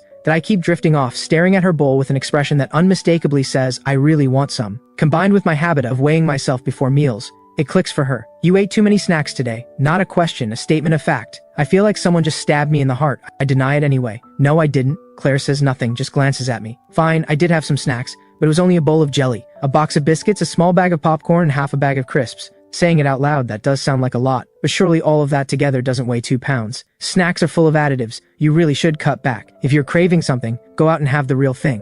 Money isn't something you need to worry about. The last thing I expected was for Claire to say something like that. The small flicker of irritation I'd been feeling is immediately extinguished. The face across from me is as composed as always, but the care behind those words was completely genuine. Claire really is a good person. She was saying it out of genuine concern for me. Understood. I'll try to cut back from now on. Claire says nothing more. I eat my sparse bowl without complaint. After dinner and the dishes, I settle into my daily writing. But this time, Claire doesn't head straight back to her room. She comes out and sits beside me. I spoke to them today. They won't treat you the way they did this morning going forward. The misunderstanding they had about you has been cleared up. Next time they come, you don't need to make an excuse to leave. You mean you're close friends? Claire nods. It's fine. The misunderstanding doesn't matter to me. They're your friends, not mine. I don't mind. And honestly, it makes sense that they'd look down on me. I really am not the kind of person they would approve of. As long as we all stay out of each other's way going forward, that's good enough for me. When they come to see you, it's easier if I'm not around. You can all speak freely. Besides, I really did have things to do today. Alright, are you gonna keep writing tonight? Yes. Did you finish your film? Almost. I'll catch the rest another time. If you'd rather I not know what you're watching, you could get headphones. I quietly withdraw the hand that was reaching for my cup, and smile stiffly. Why would I care if you know? You're learned and well-read. Does that make you the authority on what's worth watching? She doesn't answer. Instead, she picks up my cup and hands it to me. If you want to write good fiction, just watching films isn't enough. You have to analyze them. I don't mind the noise. You can watch whenever you like. Okay, got it. Claire gets up and goes back to her room. I take a sip of water and set the cup down. I still don't see that film. No writing, no income, that's the math. Over the following days, Claire keeps her usual pattern, out early, back late. Our routine settles into breakfast together, dinner together, and everything in between spent doing our own things. Then one day Claire comes home in the afternoon. I'm in the middle of writing. I don't look up at the sound of the door, just say by habit, you're back. Then a familiar child's voice cuts through, not even attempting to hide the surprise and disdain. Why is he here? You two still haven't divorced? The voice belongs to the child of Claire's late cousin, who died in an accident with his wife. They'd been the people closest to Claire. After they were gone, Claire took in their son. His name is Luca. He's 8 years old and he had nothing but disdain for the original Ethan. It wasn't exactly that he had something against the original Ethan personally. In fact, the original Ethan simply never had much warmth for children. So from the moment Luca came into his life, the original Ethan never once showed him a kind expression. That alone might have been forgivable. But there was one holiday when Luca was starving at home, and the chef happened to be sick and wasn't in. Luca kept asking desperately for something to eat. The original Ethan was busy running off to meet his fair weather friends. Without giving it a second thought, he ordered delivery food that was far too spicy, something a child simply could not eat, and Luca ended up sick for days afterward. Because of that, Claire cut off a significant portion of the original Ethan's spending. The two of them had despised each other ever since. That was how things stood when I arrived. I actually like children, but Luca may not feel the same about me. That opening line had already made his feelings perfectly clear. We haven't divorced, so of course he is here. Not only that, from now on you will be living with him too. He controls your food supply. What? Are you joking, Auntie? In the past, whenever Luca made his dislike of me known in front of Claire, she never said a word about it. As long as it wasn't too outrageous, she let it go entirely. So why is she responding differently now? Auntie, is what people are saying actually true? You really went broke and that's why you're putting up with him? I stay quiet, genuinely curious to hear what Claire will say. Claire calmly flicks Luca on the forehead with one finger. Watch how you talk. Being a child doesn't give you the right to say whatever you please. I really did go broke, which means you don't have a choice. Luca's mouth falls open. He stares for a full 3 seconds. Then he shakes his head furiously. Impossible. My dad always said you were the most capable person he knew. How could the most capable person go bankrupt? And your business was enormous. How could it all just be gone? Oh no, I haven't even grown up yet. How am I supposed to earn money and support the family? I'm basically still a baby. And now I have to be the breadwinner? What can I even do? I'm in 3rd grade. Maybe you could send me to be a child model. I've done runway training before, and I'm good looking, so someone would probably take me. Not a chance. You have no connections now. How do you think all those clearly unattractive child models get the work? They pick looks and background. Unfortunately, you no longer have the latter. You're lying! You know so many people, you've helped so many of them. Make them help you back. Then let this be a lesson you remember. Everyone loves a winner, but it takes a real friend to love a loser. When you help someone, don't expect them to return it. If they don't make things worse, that's already something. Claire follows him into the bathroom, her voice carrying through the door. So what do? We have to live here from now on, and we'll never eat good food or wear nice clothes again? The kids at school are saying I'll probably have to transfer soon, is that true? Yes, during holidays you'll be here with me. The food and clothes you're used to will mostly be gone. As for transferring, do you want to? Yes. My classmates are laughing at me. They think I don't know, I hear everything. But you won't be transferring right now.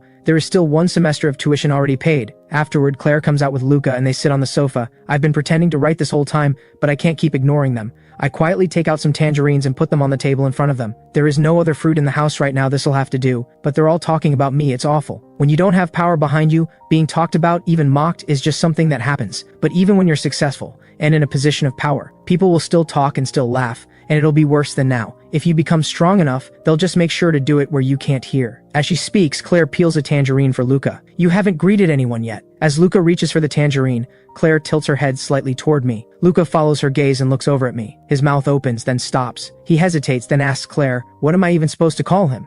You can just call me Ethan. Okay, Ethan. Are you on holiday? What do you want to eat? I'll make it. You can cook? Then why didn't you before? He looks at me with wide, innocent eyes and asks the most pointed question imaginable. We had a cook before. Listen to him saying it like he's all impressive. Rice is fine. No problem. Just a few stir-fried dishes is enough, but I end up going a little further than that. While cooking, I put more care into it than usual. I make the rice and dishes as fun and child-friendly as I can. I've always liked children. Back in my previous life, I'd fool around with my friends' little ones all the time. So when I saw Luca just now, I liked him immediately. He's really adorable. If our history weren't what it is, I probably would have already gone over and hugged him. Claire takes Luca into her room. A while later, the food is ready, and I go to call them. Luca comes out already changed into pajamas, washes his hands without being told, and sits in the chair I set out for him. He sees the food on the table, and looks surprised. He points. You made all of this? I shape the dishes into cheerful cartoon faces. Even the rice has a smiling face made out of egg. His portion only, of course. Claire's and mine are perfectly ordinary. Luca has his own special set. First day of the holidays, you get VIP treatment. I'll pick up a set of smaller cutlery for you too, the adult ones are awkward to use. You don't need to make special food for me. I'm not a little kid anymore, I don't need to be coaxed into eating.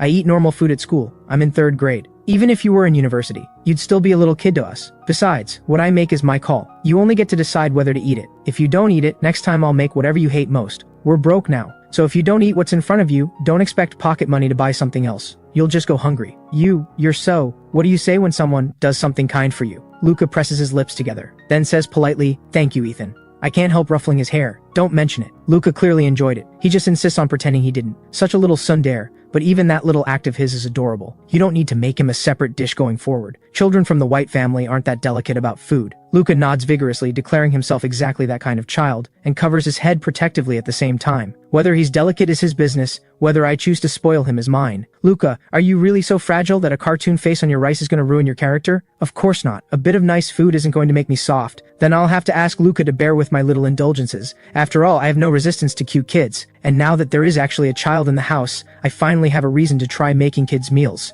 So thank you for your assistance, Luca. You're welcome. Claire takes in the whole exchange without a word. She doesn't bring up the kids' meal again. The 3 of us start eating. Luca eats much faster than the original Ethan's memories suggest. Clearly he likes what's in front of him. After dinner I go to do the dishes as usual. Luca is even more astounded. You actually do chores too? We really must be broke. What can I do? Great highs and lows always arrive without warning. So work hard in school, otherwise you'll end up in the same situation. I'm top of my year. My school is one of the best in the country. I entered a competition this semester and my teacher says I can place first. And first place comes with prize money, 50,000 yuan, I think. So we'll have money for food then. This is what it means to grow up wealthy, a prestigious school, and even elementary school competition prizes that high. I could enter more competitions. Before my auntie wouldn't let me in case it affected my studies, but now I should be able to. If I enter 4 competitions, that could be 200,000 yuan, then we would have money for food. Oh no, I don't have that kind of time. If I want to keep my grades up, I can probably only do 3 competitions. That's only 150,000. It's barely enough for food. 150,000 barely covers food? Do you know how many people don't earn 10,000 a month? 150,000 is a lot. 150,000 barely buys 2 of your watches. Is that really a lot? You used to eat shark fin. Do you know what a serving costs? What does someone else's income have to do with us? Are we supposed to live like them? Not having money is so terrifying. It turns someone who used to spend freely into a person who thinks 150,000 is plenty. How long has my auntie even been broke? You adapt to the situation you are in. When you're wealthy, you spend freely.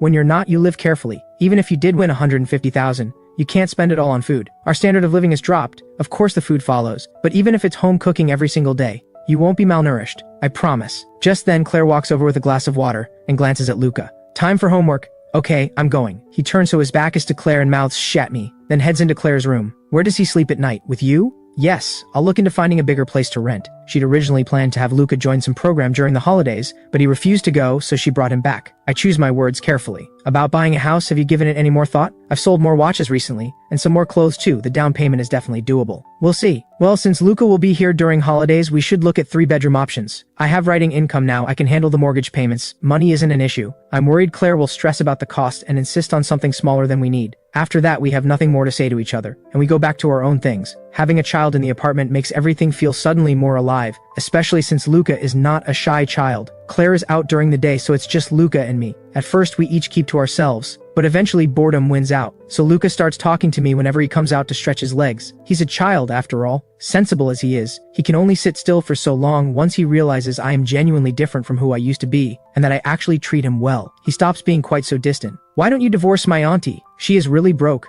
I know it's weird, but it's true. Even if you stay, she's not going to give you money to spend like she used to. You just said yourself that she gave me a lot before, so shouldn't I be there for her now that things are hard? If I walked out now, wouldn't that make me a terrible person? Do you actually want me to leave her alone to take care of you? In that case, you'd be stuck on your own with no one to cook for you. That's not the point. I won't starve. I don't know what's going on with you, but you're not as bad as I thought. I used to really dislike you. Felt like all you knew how to do was spend money. My auntie married a walking credit card, but back then she had plenty of money, so it didn't really matter. It's a shame though, she could have done better, but at least now it seems you're not so bad after all. My parents told me before they died, don't judge people only by what I see on the surface. Look at character and heart. Your talent may not be great, but you don't run from things when they get hard, so your character is passable. I can't help messing up his hair again. You think about a lot for such a little person. None of this is your concern. All you need to do is study, play, and enjoy yourself every day. I don't need to worry about studying. I told you, I'm always first. Don't compare me to whatever kids you used to know. I'm a member of the elite IQ club. I pull back the tangerine I was about to give him and pop a segment into my own mouth, chewing slowly while looking at him. Has anyone told you that I also graduated from a top university? You? A top university? That's right, a key national university. The reason I married your auntie, and the reason I became the way I was, there were reasons for all of it. But I've figured things out now. I've gone back to being who I actually am. Understand? Then I hold the tangerine out to Luca again. He reaches for it and I pull it back. He grabs it. Nothing. Are you giving it to me or not? I press my lips together to hide a smile, and this time actually give it to him. Here you go. How do you feel about wontons for lunch? I'm already a bit hungry. Make plenty. Deal. I'll make sure you are well fed, young Master Luca. I save my document, get up, and head to the kitchen. Luca watches me walk to the kitchen with a look he doesn't even know is there. Something that could only be called longing. Since his parents died, he hasn't lived in a home that felt like this, warm and full of small living details. In Claire's villa before, there was no shortage of anything, and Claire was good to him, but it never quite felt like living. His heart was never really at rest. Now I care about him every day, and my attitude feels completely natural. And when he talks to me, it's like he's talking to family. He can say anything. For the first time in a long time, he feels like he has a home. He thinks he understands now why his auntie has been less cold toward this man. Claire notices that Luca is more and more at ease around me. In the evenings when she asks how his day went, he usually says it was good. Then one evening at dinner, I suddenly suggest I've got some free time these days and Luca has been stuck inside for ages. How about I take him to an amusement park tomorrow? Claire's chopsticks pause. She clearly sees Luca go rigid with barely contained excitement at my words.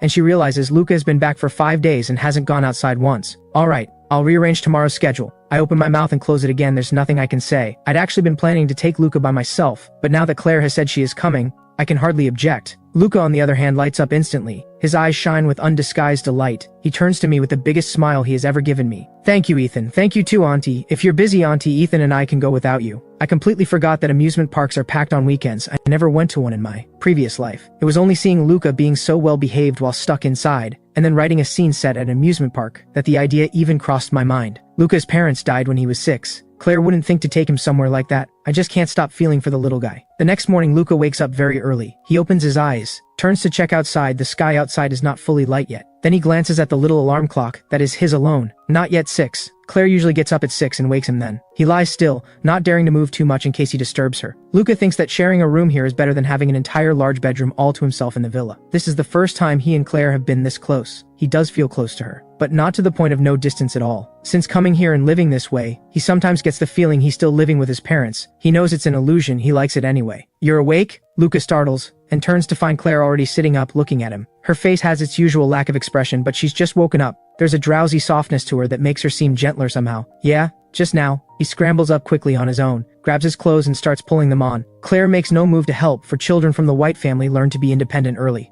They step out of the bedroom, instinctively softening their footsteps, then head to the bathroom to wash up. The mirror above the sink reflects their faces side by side. The two of them share a certain resemblance, both equally good-looking, brushing their teeth with quick, vigorous strokes. "Auntie, should we go wake Ethan?" "No need, he'll get up on his own. I usually wake at 6 as well, then start making breakfast." They would usually go back to the room to do their own things in the meantime. "Auntie, Ethan works so hard cooking for us every day, why don't we go out to eat today instead?" Claire looks at Luca. "You mean he works hard cooking for us every day, don't you?" "Well, I just think we're not so broke that we can't afford to eat out sometimes. Ethan doesn't have to cook every single day. This is his life." And while Luca is still turning that answer over in his head, Claire grabs him by the back of his collar and hauls him back to the room to read. They have barely stepped inside when I open my door and come out. I pull back every curtain. Outside, the sky is unmistakably clear and bright. A smile spreads across my face as I stretch out with a long, satisfied groan. For breakfast, I usually have the ingredients prepared the night before. There isn't much left to do. Half an hour later, I go to call them as usual. We eat breakfast together, then get ready to head out. But why are we carrying backpacks? Luca looks down at the small one hanging off his own back,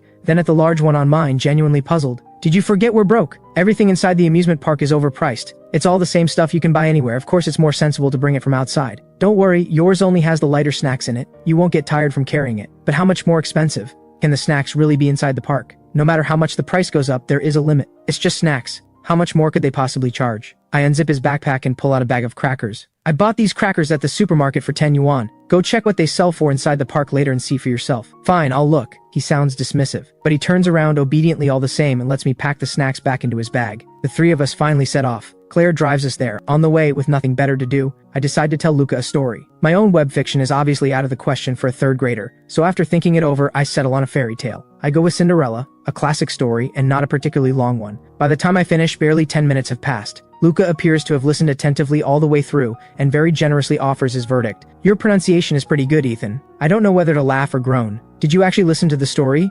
I know Cinderella is a classic, you've probably heard it or seen it before, but Confucius said that reviewing what is old brings new understanding. You should have gotten something new out of it." "You're right, but I've already thought about this story many times. There's nothing new left to think about. The girls in my class all get emotional over the romance between Cinderella and the prince, but thanks to my auntie's guidance, I've come to understand that even as a poor girl, Cinderella was still the daughter of a count. Marrying a prince was actually a perfectly suitable match. So really, it's just a love story between two equally matched people who go through hardship and end up happy in the end." I let out a small amused laugh. "All right then, tell me, if you were Cinderella living in that household, what would you do? Would you go on enduring your stepmother's cruelty with gentle patience, or find a way to complain to your father or fight back yourself? Going to the father is definitely useless. If her father actually cared about her, Cinderella wouldn't have been suffering for so long in the first place. Fighting back herself won't work well either. If it's too obvious, showing disrespect to elders, her reputation would be ruined and no one would marry her. She can't run away either. A girl who runs away from home loses her reputation all the same and ends up unable to marry. So the only thing she can truly do is endure. You're young, but your thinking is clear. So in your view, Cinderella's fate was sealed from the very beginning?"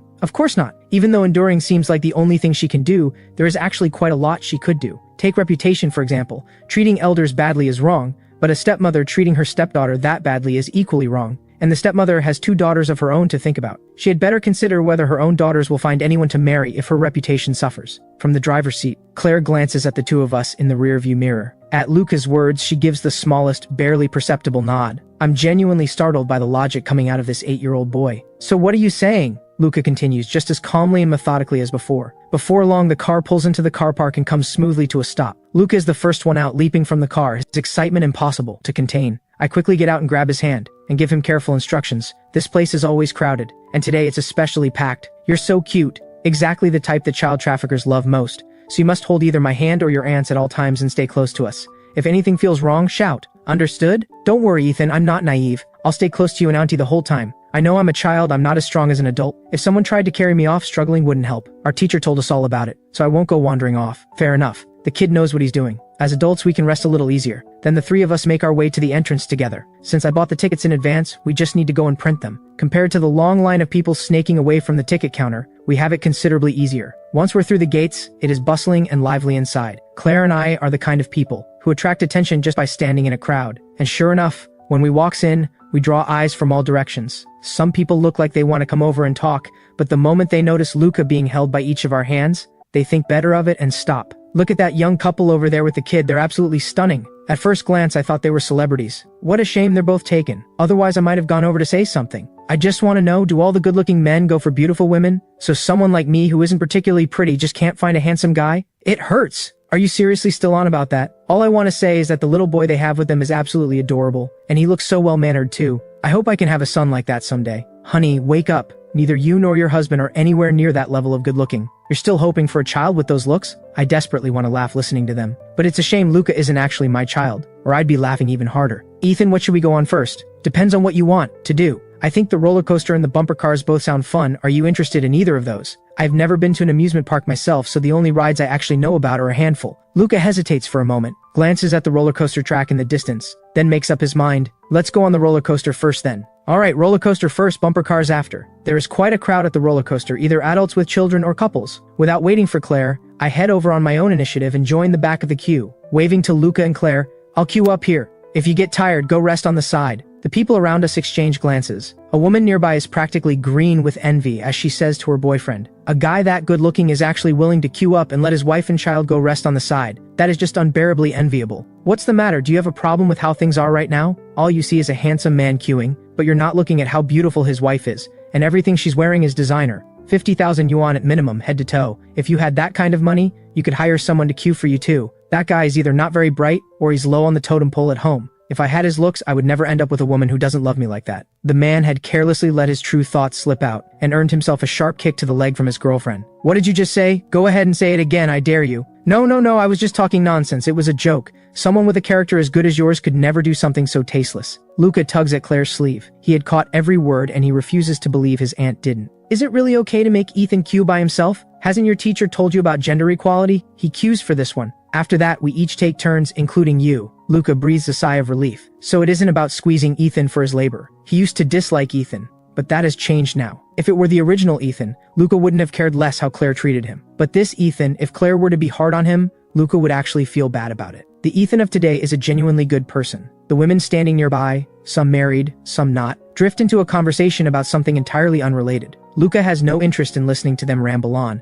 so he pulls Claire over to sit down nearby. Since Ethan isn't being made to queue all day, there's no need for him to feel uneasy about it. Everyone will take their turn soon enough. After waiting in line for a bit, our turn comes quickly enough. Luca naturally sits in the middle, with me on one side and Claire on the other. Even after we've settled into our seats, people keep craning their necks to look at us, which makes me quite uncomfortable. But I glance sideways and there is Claire, sitting on the roller coaster as if she were sitting in an office, every bit as composed and elegant as ever, completely unaffected as though none of this touches her at all. I look over at Luca, and he is paying absolutely no attention to anyone around him, blinking his big eyes happily as he checks and rechecks his own safety harness. He even remembers to remind me, Ethan, check that your straps are secured properly. Don't be careless. I check everything over, all good, don't worry. Then I look over at Claire again. She is sitting there with complete composure, as though none of this matters to her in the slightest. Suddenly I find myself very curious on something as thrilling as a roller coaster. Would Claire actually react like a normal person? Or would she manage to stay completely unmoved even on this? I make up my mind to watch her carefully. So from the moment the roller coaster starts moving, I keep one eye on Claire at all times.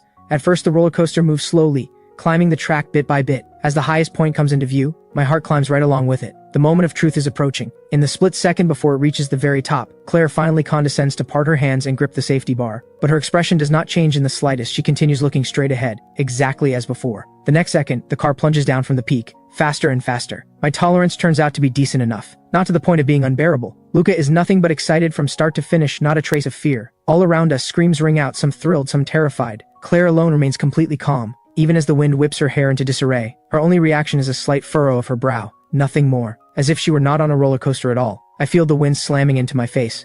and my body lurching about almost beyond control, and I look at the woman beside me, who even as the roller coaster sways violently from side to side and does not change her expression one bit, I can't help muttering to myself inwardly, she really can stay exactly as calm as she is in everyday life. What's even the point of riding a roller coaster like that? The ride isn't long, all told just a few minutes. As the car gradually slows to a stop, and the screams around us fade away, Luca's face is still flushed with excitement. I look over at Claire. Even with her hair slightly disheveled, it does nothing to diminish her presence. That was amazing, wasn't it, Ethan? Last time I came I was actually a little scared, but this time I wasn't scared at all. I think I'm incredibly brave. The moment his feet touch solid ground, Luca grabs my arm and announces excitedly, though the poor kid wobbles as he walks and nearly topples over. I quickly steady him while not daring to move too much myself. Yes, Luca is incredibly brave, only 8 years old and completely fearless on a roller coaster. Far braver than I am. When I rode one in middle school, I was so scared I actually cried. There was a roller coaster installed in a park near my home, and I happened to have a rare holiday. My parents, who were also free that day, took me to try it. For the entire ride, I couldn't bring myself to open my eyes. And even so, when I got off, I sat straight down on the ground and cried. I was young. I'd never experienced anything that thrilling. It was a lot for a kid to handle. You really were a coward. I didn't cry even when I rode it before I was 6. Don't worry, if you're ever scared of anything in the future, just hold on to me. With me by your side, you don't need to be afraid. Alright, thank you in advance, Luca. What a little angel. Words this warm paired with that adorable little face. My heart nearly melts on the spot. Which one do we go on next? Bumper cars. Right, bumper cars it is. Ethan wants to play. Wait, hold on. When did I say I wanted to play bumper cars? I'm genuinely confused. I never said I wanted to play, I was only making a suggestion. If you didn't want to play, why did you suggest it? Adults can play bumper cars too. The truth is I really don't want to play bumper cars. I only suggested it because I couldn't think of any other rides on the spot. I've never been to an amusement park before. But before I even have a chance to explain, Claire has already taken hold of Luca's other hand and started walking forward. Luca moves with her, which gives me a sharp tug forward as well. These two simply do not believe that I don't want to play bumper cars. They haven't given me a single chance to explain. Honestly, if I were to insist right now that I don't want to play bumper cars, would these two think I was just trying to save face? I think it over for 2 minutes and arrive at a very definite conclusion. Whether I want to or not, I am playing bumper cars today. The crowd at the bumper cars is noticeably smaller than at the roller coaster, so Claire sends Luca to queue up. The moment he joins the queue, he draws a shower of starry-eyed looks. Nearby, a little girl has been crying non-stop, her father completely unable to calm her down. But the moment she catches sight of Luca, her crying cuts off instantly. She wriggles free of her father's arms and darts straight over to Luca's side. With everyone watching, the little girl grabs Luca's hand without a hint of shyness. She blinks at him with wide, innocent eyes and says sweetly, "Can we play together, big brother?" The little girl looks to be about 5, barely reaching Luca's shoulder. "Hey, no more crying. We're both here to play bumper cars, right? Of course we can play together. There are plenty of cars in there." "Yeah, we'll play together." "Daddy, Mommy, I want to play with big brother. I like him." "Alright then, Daddy, we'll go queue up for both of you." I watch the little girl holding Luca's hand, chattering away non-stop. Luca wears a patient, reassuring smile, occasionally responding with a sound or a nod. The two little ones chat away happily. Knowing how to keep a girl happy at that age, what is he going to be like when he grows up? That little girl is very cute. It's not that, it's that Chen is well-mannered. Haven't you noticed how utterly uninteresting her topics are? Things like, my doll has really big eyes and my parents just took me to see a film. Some of what she says doesn't even follow logically. Only our Luca has the patience to keep up with her. It's practically like he is making the girl happy. Honestly, no boy is actually interested in topics like these. You're right, he is keeping the girl happy. Within 2 minutes, another boy wanders over toward Luca and the little girl, trying to get into the conversation. The little girl wrinkles her nose with obvious distaste and turns away, paying him no attention at all, talking only to Luca. Luca gives the boy a polite nod, then goes right back to keeping the little girl entertained, with absolutely no intention of pulling the boy into the conversation. The little boy seems to sense that he is not welcome, and trudges back to where his parents are standing, looking dejected. Alright, fair enough, he is definitely keeping the girl happy. When our turn finally comes, Luca coaxes the little girl back to her parents. Then without a second glance back, he takes hold of me and Claire, and heads briskly over to register. We get into the bumper cars efficiently and get straight to it. From the way Luca drives, there is absolutely no indication that he has any intention of waiting for the little girl to play with him. The best thing about bumper cars is being able to crash into whoever you like. My driving skills are nothing special, but here it doesn't matter at all. The whole point is to crash. Luca keeps ramming into other cars around him with gleeful abandon,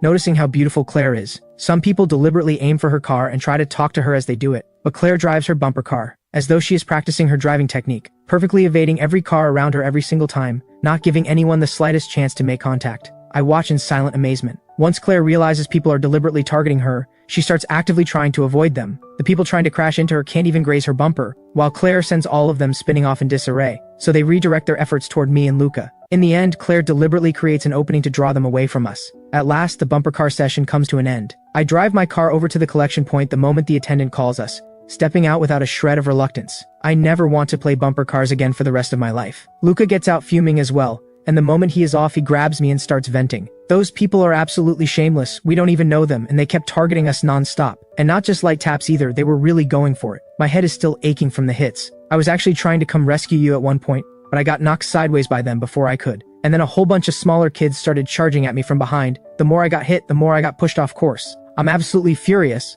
It's not that bad. It's mainly because you're so cute. Just like that little girl earlier, she liked you and wanted to play with you. The kids in the cars probably liked you too. That's why they kept crashing into you. They just wanted to play. And the ones who crashed into you, was that because you're good looking too? Well, you are pretty handsome, I'll give you that. But your driving really is terrible. My auntie managed to dodge an entire mob of people, and she actually came to your rescue at the end, getting you out of that situation where everyone was piling on you. At the thought of what Claire had just done, Luca grabs her hand without another word, looking up at her with pure admiration. Auntie, you're amazing, will you teach me? There were so many people trying to hit you just now and not a single one managed it. Thank you. I offer my thanks to Claire. She gives me a nod, then turns to Luca without any softening. You're young and you're short now. Your feet can't even reach the pedals properly, so don't overthink it. Focus on eating more and growing taller first. In this life there are some things someone simply cannot control. Height is one of them. Luca deflates instantly. His height is perfectly respectable for his class, but he is still a child. How can he possibly be compared to an adult? Don't worry about it. When you grow up, you'll definitely be even better than your aunt. I'm sure of it. But for now, try having an extra glass of milk before bed each night. I'll make sure it's ready for you. Milk helps you grow taller. Even if you can't match an adult's height just yet, at least aim to be the tallest among kids your own age. Deal. So what are we going on next? I'm starting to regret not looking up a guide before we came. While I'm still thinking it over, a little boy passing by tugs his parent's hand and bounces with excitement. The pirate ship! I'm going on the pirate ship! I immediately turn to Luca. Do you want to go on the pirate ship too? Sure, I'm up for anything. I take out the map. The pirate ship is just up ahead, not far at all. Let's go then. By the time we reach the pirate ship, the previous group is just getting off and the next group is boarding.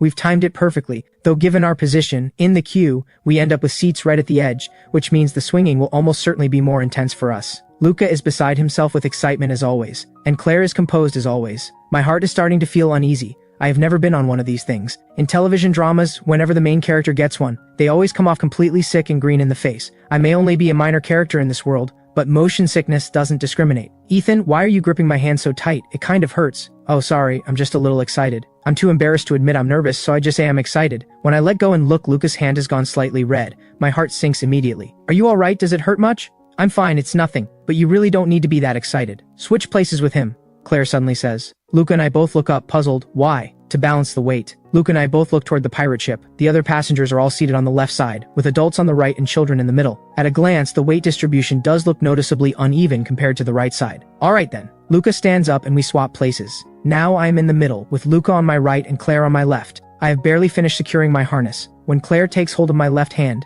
and Luca promptly takes hold of my right, both of them holding my hands at the same time. It gives me the feeling of being protected by them. It is genuinely touching. The pirate ship starts to move, swinging wider and wider. Many people around us have already started screaming, but to my relief, it is far better than I had imagined. It is thrilling, but not terrifying. I think I'll manage to keep my breakfast. As I suspected, background characters don't get the delicate constitution of a main character. The pirate ship swings for a while, then gradually slows. I feel Claire's grip on my hand loosen slightly. When the ship finally comes to a complete stop, both hands release mine at the same time. Ethan, you were so brave. You didn't get sick and you didn't cry. Much better than I expected. I think to myself, I was only a little anxious at the start. It wasn't real fear, but that's hardly something I can say out loud, so I reply, well, I am an adult after all. And you were better than I expected too. You did a good job. Plenty of adults are still cowards. Like that person over there, for instance, Luca says, pointing toward a woman by the rubbish bin bent over a plastic bag and being violently sick. See, she's really in a bad way. I look in the direction he is pointing. The woman is actually quite beautiful. Even in the act of being sick, she maintains a certain composure, and remarkably, her natural elegance seems entirely undiminished. The attendants nearby hurry over to check on her. The woman lifts her head slightly. I catch a glimpse of her face, and there is something oddly familiar about her. But no matter how hard I think, I cannot place where I've seen her before. Don't go pointing at others, and don't comment on strangers. Claire presses Luca's hand down, her tone carrying a gentle note of correction. Luca immediately withdraws his hand and nods obediently. Never mind other people, let's go. It's been over 2 hours. Are you hungry or thirsty? I unzip Luca's backpack and hand it to him, gesturing for him to pick whatever he wants. Then I take off my own bag, unzip it, and pull out a small carton of children's milk to give him. Thank you, Ethan. Make sure you and Auntie have something too. Eating snacks in front of Claire and asking her to join feels like a significant challenge. I'm still hesitating. When Claire reaches over and takes both bags from my hands, what do you want? She doesn't say a word about the snacks. I'm a little surprised. Maybe it's because we're out having fun today. Either way, there is the chance. I should take it. I pull out crackers and chips and also grab a bottle of cola. I just want junk food. There's nothing to be done about it. Claire glances at what's in my hands and says nothing. When Luca opens his mouth to say something, she catches it with a single look and successfully puts his "I want cola too" to death before it can be born. As I eat, I notice that Claire hasn't touched a single thing. I feel awkward about it and finally ask, "Would you like to have some too?" Honestly, snacks aren't so bad, and all the additives are within the approved safety limits. Besides, since you never eat them normally, having a little once in a while won't do any harm. It's not as dramatic as all that. You eat. Claire doesn't refuse outright, but the meaning is perfectly clear. I eat my own then, but I try once more. "Would you at least like some water?" I brought mineral water. "Get a different one next time. Remember to buy the same brand of bottled water as before." "Okay." I sigh inwardly, at a loss for words. The wealthy heiress is broke and still drinking designer water. I genuinely wonder what the difference could possibly be between one mineral water and another. Does water that costs several dozen yuan actually taste better than water that costs 2 or 3? It's all mineral water in the end. After resting for a short while, Luca decides he wants to watch a film. We make our way toward the cinema area. Luca chatters non-stop the whole way. "Last time I came, we were supposed to see a film, but my parents were in a rush and we never made it. I've always wanted to see how the animation here compares to a regular cinema. Today I finally get the chance. My classmates say the films here are really good. I'm genuinely curious how much of a difference there could be, but honestly, I suspect it's just a matter of mindset. This kid is going to be disappointed, I think." Shaking my head internally. The trouble with being too clever is that nothing surprises him anymore, because he has already anticipated everything. As expected, at first Luca is quite excited going in. He's in good spirits as we enter, but after a short while he is completely indifferent, tugging at me and Claire to leave. Once outside, he doesn't stop complaining. "This film is barely any different from what you'd see anywhere else, and to think I was actually looking forward to it. It's all a lie. My classmate definitely tricked me into wasting my time. I can't stand it. I'll deal with him when I get back to school." "You can't put it quite like that. Your classmate genuinely thought it was really good. Different people like different things." I'm really worried he'll confront that classmate, only for his classmate to say something like, "Watching it with my parents made it really special," which would just be rubbing salt straight into Luca's wound. I suppose a limited perspective is a limited perspective. If this counts as good, that says something. Claire gives him a sharp knock on the head. "Watch what you say. Talking about people behind their backs is very rude." "I see." He rubs the back of his head. The contemptuous look disappears and he is back to being the sweet, innocent little boy he appears to be, except that his eyes have a slightly odd look to them. "What are you thinking about?" "Oh, nothing. I was just thinking, someone who finds a film like that impressive probably hasn't been exposed to very much in life." I stare at him, completely dumbfounded. In less than 3 seconds, with nothing more than a knock on the head from Claire, this child has spontaneously figured out how to deliver a veiled dig in a way that sounds perfectly polite. Is this actually okay? I turn stiffly to look at Claire, who appears entirely unaware, and gives Luca a pat on the head that carries a distinct air of approval. "Wait, hold on. Is this really a healthy way to raise a child?" Luca clearly knows this kind of comment makes the other child look bad to everyone around him, while leaving said child with absolutely no way to argue back. He did it deliberately, didn't he? "Don't worry, Ethan. I'm a good kid who gets along well with my classmates." I manage a smile. We have more or less done everything the amusement park has to offer. I check the time. It is already past 11. It'll be noon soon. Should we go get something to eat? I'm not particularly hungry, but we should eat properly. We can't survive on snacks alone. I want to go to a fast food place. I can understand other kids wanting that. You're someone who used to eat proper food every day. How do you like that kind of thing too? I'm genuinely embarrassed. I put so much care into cooking every day, and this little guy still wants fast food. Claire isn't going to think I phone it in when she's not around, is she? I just want to try it. The atmosphere there is different from other places. Even if I eat good food every day, that doesn't mean I can't mix it up once in a while. Auntie, just let me have it this once. One time won't hurt. Even junk food eaten once in a while won't make me sick. And besides, just let me be happy today. Claire stands there, tall and elegant as ever. I think Luca has a certain kind of nerve, because if it were me, I could never bring myself to tug at someone like Claire's arm and beg. In the end, Claire agrees. She takes Luca to the fast food place and asks whether I want the same or would prefer something else. Either works for me. I haven't had fast food in ages. It genuinely doesn't matter to me, and now that I think about it, it has been a long time since I ate fast food. I'm actually a little in the mood for it. Might as well indulge today,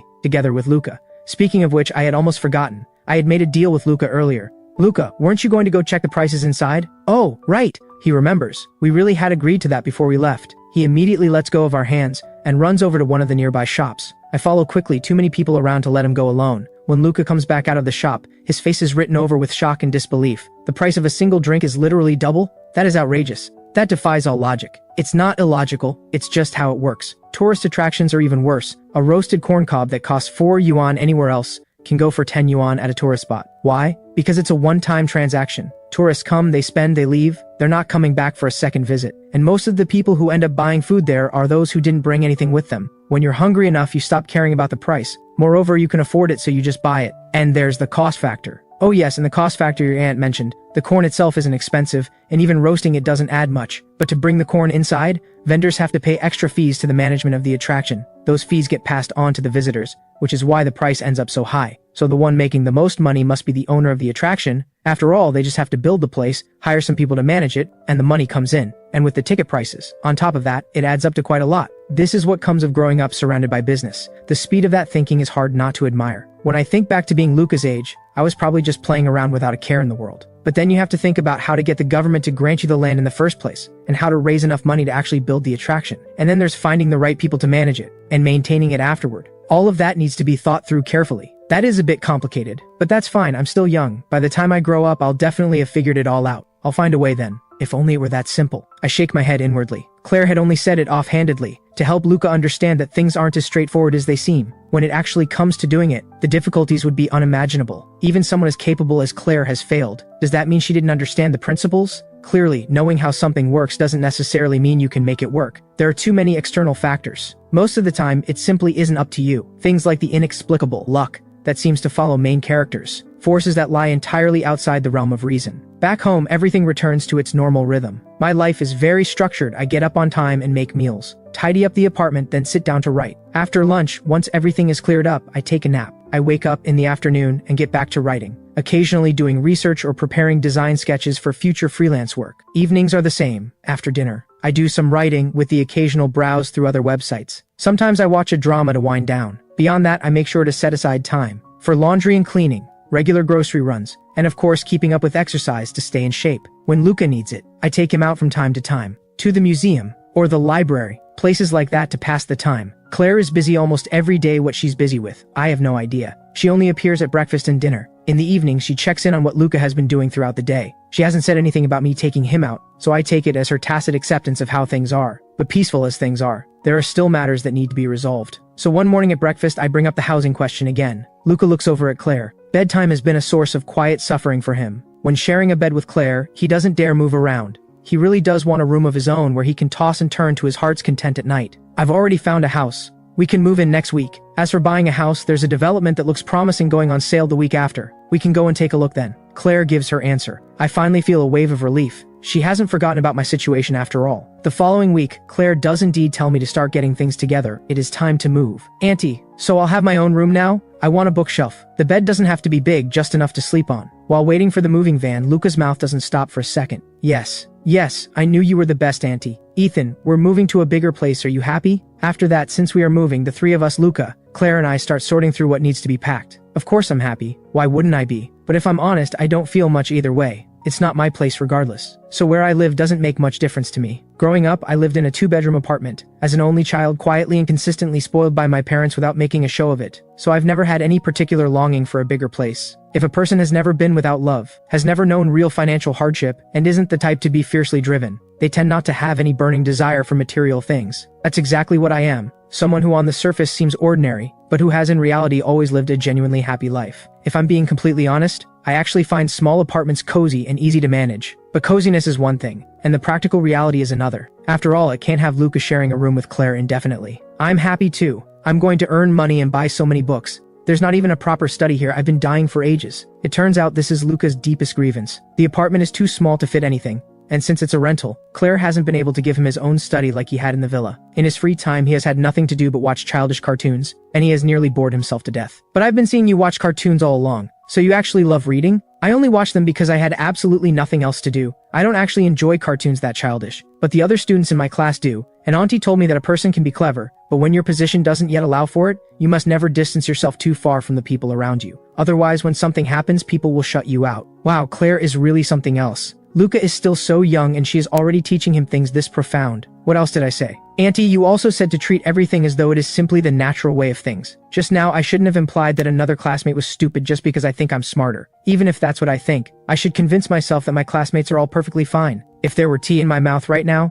I would spit it straight out. A primary school kid is being taught things like this? I feel like I was an absolute fool when I was young. I didn't figure this out until high school, and I had to work it out for myself. Go to read it. Claire reaches into one of the packed boxes and pulls out a book at random. She hands it to Luca. Luca takes it obediently, doesn't even glance at the cover, and opens it to start reading. I sneak a look at the title. It's called The Art of Calculated Cunning. Well, the apple doesn't fall far from the tree, An ordinary person like me had better keep their opinions to themselves. The moving van arrives quickly, but there isn't much to move. When it actually comes to sorting through everything, I realize that the vast majority of items in this apartment were bought by me, and most of them are everyday household supplies. It is Luca who finally can't stand it, and signals to Claire to say something to me. Only then do I let go of the basic essentials, things like cooking oil, salt, soy sauce, and vinegar. One thing to be grateful for, that the clothes that once took up nearly my entire bedroom have been sold off for the most part, which makes moving them a much simpler affair. The new apartment is in another complex not too far from this one, with better overall security and surroundings than before. Once inside, I find the layout is excellent too. Having worked in design, I do a lap of the space, and have to admit, Claire has picked an excellent place this time. The apartment has basic renovations done, and the style is my absolute favorite, minimalist. Black, white, gray, timeless and easy on the eyes no matter where you look. Even the furniture has been selected as a matching set. Best of all, the balcony has a swing, which fulfills a wish I didn't even know I had, to sit on a swing and read whenever I like. Wow, this place is so much better than before. I love it. I like it too. On the other side of the apartment, Claire moves with those long strides of hers, directing the movers to put everything in its proper place as she goes. She glances over at the two of us, who are both clearly satisfied, and for just a brief moment her eyes soften. Then just as quickly she turns back to directing the workers. About an hour later, the movers finish placing everything and head out. I dig out the cleaning cloths I had prepared in advance, and wave one at Luca. Luca, time to put in some effort for our new home. I'll wipe the tables and sweep, everything else is yours. No problem. I'll do the windows and mopping. What about me? Claire's sudden voice makes both of us freeze mid-coordination. Huh? Auntie, you want to help? That's really not necessary. The two of us are enough. We can manage. The idea of his aunt doing housework, it has never crossed his mind and he has never seen it happen. The very thought of it feels deeply wrong to him. Yes, we can handle it. You can go take care of your own things. In all this time, I have never once seen Claire do any of this. I have to admit, seeing her doing rough manual work would give me a genuine sense of guilt. I'll do the windows, you two take care of the rest. She surveys the tall balcony windows that stretch almost to the ceiling, and assigns herself the task without further discussion. Before I can say anything, she takes the other cloth from my hand. I feel her fingers brush against mine accidentally, and instinctively shiver. What's wrong, are you cold? No, probably just a little too much internal heat from not drinking enough water lately. It's nothing. I'll just drink more water over the next couple of days. It's definitely not because she touched me. I'm not made of glass. Just eat fewer snacks. A blade flies through the air and lands straight in my chest, leaving my face visibly crestfallen. Hearing this, Luca watches the two of us, and once he confirms that Claire isn't paying attention to him, he makes a nimble dash straight for my bedroom. If he doesn't run now, that blade might just get redirected at him next. He still wants his snacks. I immediately deny it. I haven't been. What I get in return is Claire's back as she turns away. The rubbish bag gets changed every day, so where is all this rubbish coming from? I slap the back of my left hand with my right. How did I forget about that? But Claire leaves early and comes home late every day. She's so busy, and when she is home, she's in her room. How does she still find the time to notice the rubbish bag in the living room? From now on, fewer snacks and more water. Now get to work. Little does Luca know, while he is busy wiping the bedside table in the bedroom, has no idea that in one fleeting moment, I've just made a split-second decision to cut back on his snacks. All because of something his aunt said. If he had known, he probably wouldn't have chosen to disappear the moment he sensed trouble. After more than an hour of work, the apartment is finally in order. This includes the time I spent pretending to sweep, while quietly watching Claire's back. I'm certainly not going to admit that I'm planning to write Claire into my novel. Well, who told her to keep bringing up the snacks? Besides, there's no original version of this story in this world. Using someone like Claire, a real-life CEO, as the lead character would definitely be a massive hit. The bankruptcy part can stay out. I'll write her as she was before. Keep it grounded, it'll still be popular. Ethan, you've been looking at my aunt with a really strange expression today. I get it though, it's fine. My aunt definitely won't mind. You're husband and wife after all, nothing to be embarrassed about. It's only right that you like my aunt. It would be a problem if you didn't. Isn't that what being married is supposed to mean? Liking each other? Could this kid be any more adorable? It's a close call. I nearly burst out laughing. Claire, on her way to the bathroom with the cleaning cloth, happens to catch our conversation and pauses with a thoughtful expression. Then she lets her footsteps be heard again and walks on in. Inside, Luca and I snap our mouths shut instantly, as though nothing was said at all. Once the cleaning is done, I find I'm not as tired as I expected. I decide to cook at home anyway. There's a large supermarket nearby, bigger than the one near the old place. Shopping will definitely be easier from now on. For now, I need to go in for a browse and pick up some vegetables and fruit. This time Luca comes along without any fuss. But then Claire says she wants to come too. I try to stop her. You really don't need to come. I can carry it all back myself. It's my first time going, so I won't be buying much. Just enough for today. I'll be back quickly. You've been working all afternoon. Go rest. If I don't come, how are you going to bring back snacks? Is this joke ever going to end? But I do want to buy snacks. There's nothing I can say to the wealthy heiress, so I let her come. In the end, I buy quite a lot of things, simmering quietly. Between the two of us, we carry back 3 large bags. Watching Claire carry shopping bags is a little painful, but who told her to keep commenting on my habits? All 3 of us sleep comfortably that first night. Claire says nothing about it, but truth be told, with Luca sleeping next to me, I'm a little uncomfortable too. Having always had my own room growing up, I'm not used to sharing a space with someone else. Even though Luca is well behaved and doesn't move around much, having an extra person in my space still puts me off. I've been busy all day, and I feel like I'm not tired, but I actually am. I finish washing up, lie down on the bed, close my eyes, and fall asleep immediately. A full, unbroken sleep right through to the following morning. Luca doesn't even need to be mentioned. With a bed all to himself, he can toss and turn however he pleases. Pure bliss. Over the following 2 days, all three of us feel the difference the new place has made. Then one day, Claire asked me to come with her to see that complex she told me about. It's finally on the market. I've been looking forward to this for so long. I'm finally going to have a place of my own in this world. Not that Claire hasn't been good to me, and Luca is genuinely adorable. And even without a clear-cut relationship between us, I do think of them as friends. But I simply don't feel like I belong to this world. Claire is a side character. Ethan was her husband, Luca is her nephew. Everything I have now has nothing to do with who I actually am. I'm nothing more than an outsider who wandered in, but a home changes that. With a home, I'll have a place in this world that is genuinely mine. Even if things with Claire eventually come to nothing, I'll have somewhere to go. I can keep writing, keep working as a freelancer. This would be my foundation, the ground I stand on. Of course, even without it, my writing income is enough to rent a place. It just wouldn't give me the same sense of security. The place Claire takes me to is a little further from our rented apartment. Property prices in this city are rising. There is no shortage of buyers. When we arrive, there is already a considerable crowd outside. But Claire doesn't take me through the crowd. She leads me straight through the staff entrance. She may be a fallen powerhouse, but when she appears, even without calling in any favors, people tend to show a degree of deference. The people here don't just show courtesy, they treat her like a VIP guest of the highest order. Following Claire, I experienced genuine VIP treatment for the first time. In the middle of a sales event this packed, we are taken directly to a private lounge. The decor is impeccably luxurious. The tea the staff serve is the kind I can tell is extraordinarily expensive just from the scent. Even someone like me who knows nothing about tea can tell that this is not cheap. We're just here to look at a property. Is all this really necessary? Do you know the owner here? This development is something Tina put together back then to silence her family. She won't be touching property again after this. Just pick whichever unit you like, pay the going rate, nothing more. Even if she developed it, coming in this way feels like taking advantage. Is that really alright? If it were Claire buying for herself, that would be one thing. But this is going into my name. Using privilege for my own benefit feels off. Besides, Tina has made it quite clear she doesn't particularly like me. The last time she came by, the way she looked at me at first, cold and dismissive, I saw it perfectly clearly. You'll pay the full price. She is just letting you have the pick of the units. They'll make their money either way. There's no difference to her. These 3 buildings have the best layouts and the best positions. Leave out the bottom 6 floors and the top 6, and choose whichever unit you like from what's left. Which one appeals to you? Alright? I'll stop overthinking it. She says to pick, so I'll pick. I figure I can always buy another unit later if needed, and then start looking at the floor plans properly. I may be an interior designer, but I know a thing or two about architecture, and these 3 buildings really are impressive. After going back and forth, I settle on a 3-bedroom, 2-living room unit. If it's all done up and we still haven't divorced by then, the 3 of us could live there. And if we do divorce and the place is mine, 1 bedroom, 1 studio, 1 activity room. Perfect. Once the unit is chosen, it's time to see it in person. Claire leads me along with a staff member to the site. The surrounding facilities aren't fully completed yet, and the corridors are in a bit of disarray. Usually with property developments, you sell first and then build. Why did they build first and sell afterward? Because I told her as long as the build quality is good, it will sell. And since property prices keep rising, the longer you wait to sell, the higher the price. So that's it. No wonder she's a big shot who is deeply involved in large-scale construction. Not like me, a transmigrated fake intellectual. Her assessments come entirely from genuine expertise.